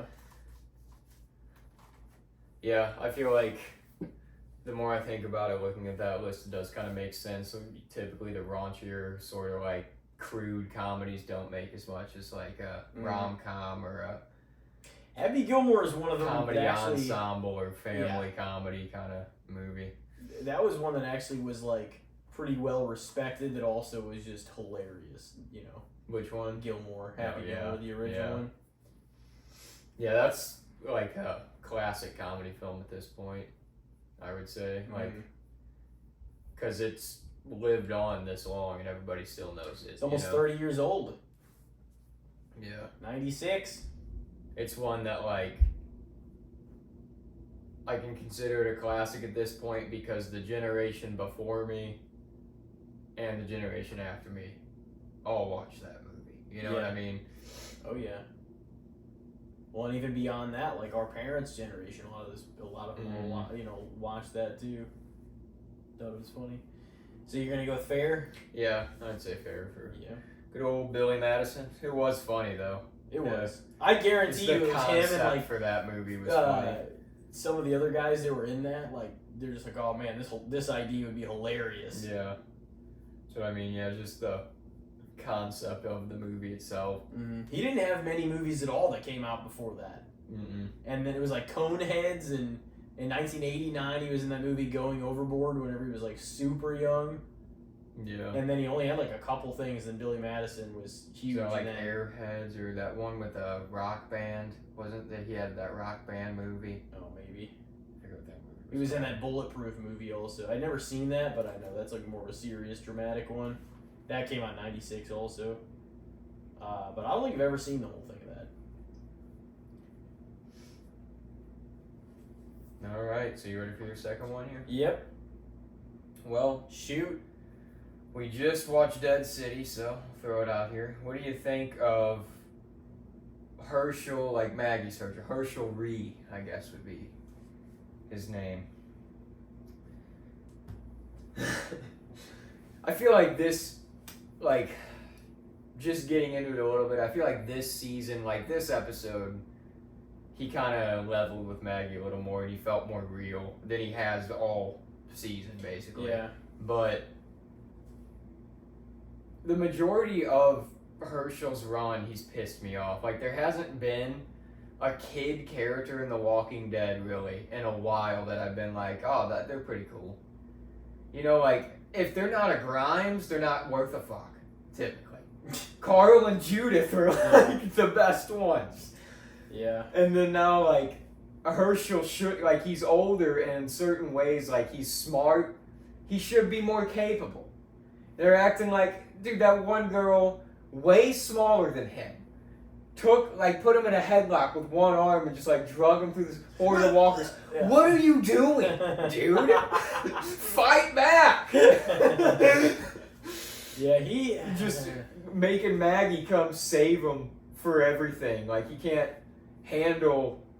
It's like, this is the only life you've known. You were born in this. How are you not more capable? I don't see what was so great about the world before. Blah, blah, blah, blah. It's like, I know you don't, because you were not alive for any of it. Mm-hmm. But I think it's just because he's bitter, because, like, that is the life he came up in, but Maggie is kind of like, he feels like she's not present with him, you know, that she's like living in the past. She's living in the past when it comes to trying to get retribution still with Negan. Is still so concerned with Negan, and she's can't get over the Glenn thing. Not that you're ever going to get over it, but she's like still living in that so much that she hasn't really been as present maybe as she could have been with Hershel. But even still, it's like, dude, your mom's a hard ass and she's trying out here. You got a damn good mom for the apocalypse. Oh yeah. And you're out here fucking bitching about your life. It's the apocalypse. There's some horrible fucking things happening. I don't think your situation's the worst. No, he's ungrateful. I mean, yeah, I don't think necessarily Glenn would be happy. I'm trying to think of how some of the their other relationship is, but like, dude, Maggie's trying out here, and I just feel like Hershel's. He's an angsty teen, and that shit's annoying. You know? How is he even that old already? How does that make sense? So there was a time jump, right? He was. Well, how old was he in season 1? He was already pretty old, right? Of Dead City. Oh, I don't know, but I'm like, I don't know how much later Dead City is supposed to take place, other than the last stuff we saw in the community, or you know what I mean? Yeah, I'm trying to think how old he was. Negan was still at the community when season 11 ended, right? He was just chilling. He was just there, yeah. Yeah, I think so, because he had the wife and kid at that point. Yeah. Right? Why can't I ever remember their names either? I don't know. always just refer to them as Negan's wife and kid. Where are they? We haven't even seen them in like a long time. Well, he like kept them at the community to keep them safe or something. And then that's why she said, "Oh, they're coming here. I'm getting them to come here." So she's like holding them over his head. I almost feel like that's bullshit. I think that's 100% fucking bullshit. Because like something would have happened. Nobody's even seen them in like 70 years. Yeah. In real time. No, it hasn't been that long. But like, I mean, like real time. It's like I don't know how long it's been. I guess it's one of those last seasons or whatever. I don't know. You forget even that's like what his situation is, because you haven't seen his people in so long. Yeah. So Hershel, I mean, I don't know if like that many people really like him or not, you know? I feel like he could. I definitely don't think he's underrated. I think he draws some sympathy from some people because of, you know, his past, everything that has happened in his life. But yeah. Also, I think he could develop into being a pretty cool character. It's just like what they got going with him and what they've had going with him basically for the entirety of Dead City. I've just kind of been like, dude, it almost feels like he doesn't even try. Like, he gets put in these situations where it's like, you could try to, like, escape this or, like, try to fight back or do anything. He never does anything. Yeah. No, he doesn't. He tries to act all big and balls and shit. And... Well, yeah, he wants to be an adult and, like, you're not. And, like, treated that way. Or, like, He's like 11. And the I don't. He's like honestly fucking don't know. 18 or something. Apparently, I don't know. That's insane if they try to act like that. But I mean, he seems like he's at least like 15 or 16. I don't the way know. that he looks and stuff. No, well, that's what I thought too. But I'm like, that doesn't even make sense. Yeah, and I mean, because Jenny, the girl that was with Negan for a while, she's like around the same age as him. But She seems older. Navarez was calling her 12. And I'm like, because she was like, well, if you I don't think he's supposed to be that old kill yet. Negan, And they're like, yeah, we'll just put their See if we 17-year-old acting like he's fucking 17, even though he's 11, but he's an actual 17-year-old. How old is Hershel? Dude, I don't get it. They're ridiculous at these time jumps. And it has, like, since that first one happened.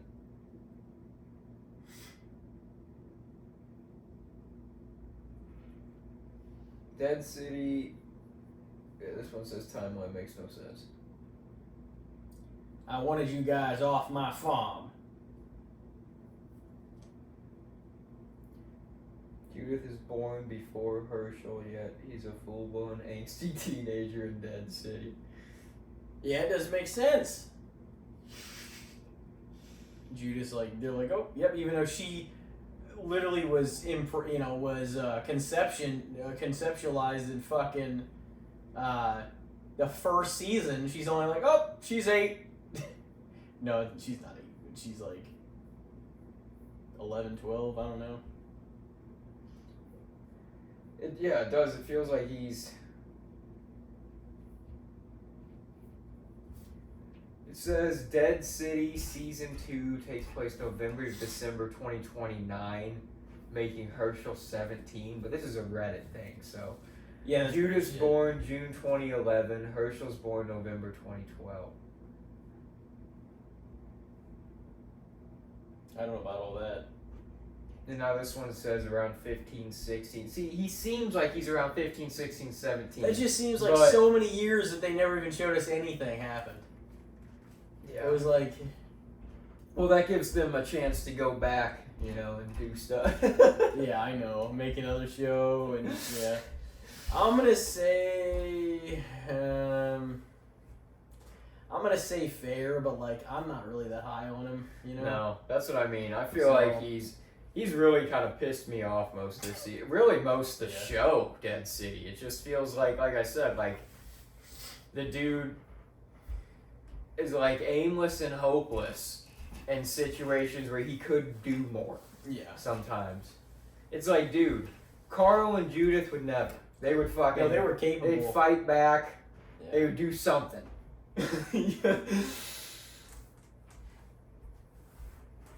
And you got, like, how is this you, dude? You were around these people. You've been with Maggie forever. I know that she, like, kind of shelters him and stuff because that's who she has left. But it's like, dude, your mom's like a badass. Like, how are you not taking... Like, you're around her all the time. How are you not picking up any of this shit? I don't, and especially if they're trying to act like he's as old as he is. You should be learning this stuff. It's the apocalypse. I'd be like, hey, Mom, teach me how to fucking throw these knives and do some of this stuff. It doesn't make sense. Shoot these rifles.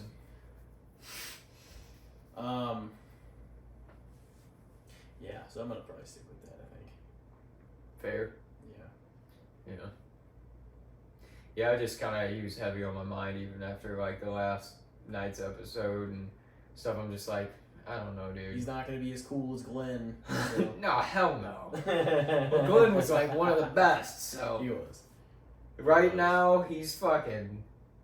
He's not a skid mark on freaking... Glenn's ass. He's got to do something. You got Glenn and Maggie's blood, man. What are you doing? I know. and that means, some of Hershel's blood, so it's like, what the fuck? Beth's in there. You got all these fucking people. What are you doing? Messed up. I got one more for you. Completely random as fuck, too, in this one. What do you think about ironing your clothes? feel like it's a thing of the past a lot of times. You don't like, dude, my mom had an ironing board growing up. Yeah. And she would iron a lot of shit. And my dad's like work shirts and like church clothes. Well, they and do shit look like that. nicer when you do it, but my thing is this: I mean, I don't even own an iron right now. But like, if I ever were to do it or make sure my clothes are gonna look, I mean, I try to make sure they're hung up, they're not wrinkled and all the other shit anyway. But if I'm ever gonna iron like a shirt, like I'm gonna be going to like an event, or it's gonna be like a nice dress shirt, or it's gonna be, you know what I mean? It's not gonna That's be. what I mean. Most It's of the never gonna time- be like, all right, let me put on my Star Wars shirt. Yeah. So I mean, I'll never do it to a novelty tee. That's what I typically wear, but like a graphic tee. But yeah, like dress clothes, it makes sense. Like if you got like a nice pair of slacks, or Especially like a going to an button event. up, or kind of thing. yeah. That's And- the situations I always felt, but I was never gonna be like one of those people that iron clothes daily. No. You know what I mean? Yeah, I don't feel like that happens much anymore. But yeah, like dress clothes, people still iron those. I think that makes total sense. Yeah. But it's kind of like, you take suits to the dry cleaner. It's sort of the same thing. It's like that hot steam. Yeah. Well, those got to be like, you want those people doing Yeah. the shit to your suits and everything. The dry cleaner sounds like upper class too. I gotta go pick my clothes up from the dry cleaner. Yeah. Yeah, the dry cleaner, man. That was another business that was probably booming for like decades when everybody was wearing dressy shit. Dude, we should start fucking dressing up again, I don't know, dude. I like my graphic tees, though. I like to wear. I mean, I my like mine fandom too, but shit. like everybody's just out there looking like a fucking slop. Yeah. No, I mean, Yeah. I I wearing- also wouldn't like to get dressed up every fucking day, though. I mean, I would like to sometimes, yeah. But I don't want to go through the fucking process of doing all that shit every morning. Yeah, I mean, with my It depends job, what I your never job is, would too. anyways. Yeah. But, like... let me go sit in my house, let me put my suit on. yeah, that's kind of what happened. It was like the daily outfit, Everybody had like maybe like a special, at least like the women, like a special, bed garment or something like that. But other than that, it was like dresses and just everything was. Guys just wore like their 50s, 60s undershirt and shit. that was underneath all their clothes, like their button up and their suit white jacket, shirt. their like white muscle shirt and boxers. That was the guy's night outfit. Oh man, but yeah, I was thinking of that like randomly because I'm like, I don't really think that many people iron their clothes anymore. Yeah, if anything, I'd probably say it's a little underrated. It's definitely not overrated because it is sort of like a. I think the people that have always done it, like Forgotten. a lot of older couples are still ironing Oh, all yeah. their shit. Like I said, I know my Yeah. mom did it a lot whenever I was growing up. I would Yeah. see her doing it, but yeah, I don't have. It was one. still I another don't one of have those an things that ironing like board. I need to do this just because I They need still have something them in to the do. hotels, though. They have like Yeah, the little that's true. irons and stuff in there. So Well, and that actually makes a little bit of sense too, because if all your shit's packed in suitcases, and it's more prone to getting crinkled, crumpled. and a lot of times, So- if you're staying in a hotel, you're traveling for something. Yeah. You might be dressing up nice, and For sure, going out to eat, meeting people on business. you could be there for a wedding or a Yeah. funeral or whatever else too. Yeah.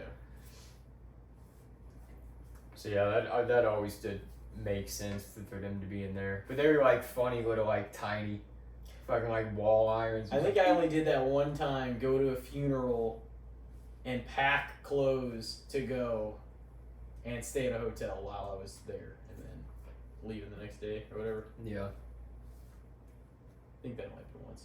Yeah, I don't know if I ever have. I just know that's definitely a thing that happens. People, flying from out of state for 'em and stuff. Oh yeah. But yeah, I mean, So you're gonna go with underrated. I think so. It's kind of it was not nearly as prevalent of a thing as it once was, And it does, I mean, like we were saying, you're not gonna, a lot of the stuff we wear on a daily basis now anyways, you're not going to do that. You're not gonna need or use an iron for it, but yeah, for like dress clothes, it definitely makes them look nice. And I definitely don't think some people that are immune to just reality in certain circumstances. Like some people just go in their closet like it's just like, dude, just putting on a dress shirt doesn't instantly make you look like it's like if your shit's all crumpled, your shirt and it's not gonna look that good. Yeah. If you just pull it out, just because you're wearing a dress shirt doesn't mean it's. Oh, it's like if it's all messed up. That's why I like try to hang the stuff up immediately if I throw it in, dry and everything. I don't like the feel of my clothes sometimes. Whenever I mean, maybe certain shirts I'll do it with, but they're usually only dress clothes. But like, I don't like the feel of my clothes naturally drying. You know what I mean? Because like they get really soft and they smell better and everything else in the dryer. Whereas if you hang them up, they get all fucking weird. Like the texture's like a weird dryness that's just not very, you know what I mean? Like everything feels soft coming out of the dryer. Oh yeah. So it's like, I'm not gonna hang this up for it to be. Just want to dive into my laundry basket sometimes out of the dryer, just like still damp in places and shit, and just crinkled in spots that all the water wasn't totally absorbed out of. Just throw it so on they used to right do it, out of the just dryer. fucking like in baskets and shit like that, soap and water, just. And you had hanging them up. The little metal rack that they used to run the thing over to dry it a little bit. Never had to do that in my life. Hang it up on lines. Well, I mean, I did do that to make like tie-dye shirts back in the day. Whenever you like put the rubber bands on them and shit, and, my look all. Parents. Well, when we're in the country, we have to basically line dry everything. But really. I know, like, my mom did sometimes in the summer when it was nice out and had a little breeze, and I know, like, Briley, her mom and stuff would do it too, like, hang stuff out on, like, the fence and whatnot. It's, like, you don't have to, but it is also, it's kind of like a different sort of drying method, like, than tossing I just it prefer... If you, like, put it on a hanger and... put it up on a line, because then it doesn't really wrinkle in the drying process near as much, but then it's not as soft and warm either. I know, I definitely prefer how we've had it for this long now. Yeah. Well, I mean, it takes way longer for shit to dry if you don't do it the way you do it now. I mean, you can have your shit done in like less than 2 hours, you know? Well, anything else to add? No, I think we covered a decent bit here. We did. Oh, second solo back-to-back. Next up is our 6-year anniversary episode. That is going to be a big one, so we hope everybody tunes in and keeps continuing to listen, share the episode, support the channel, and we hope everybody has a great week out there. We will see you on episode 182. Take care.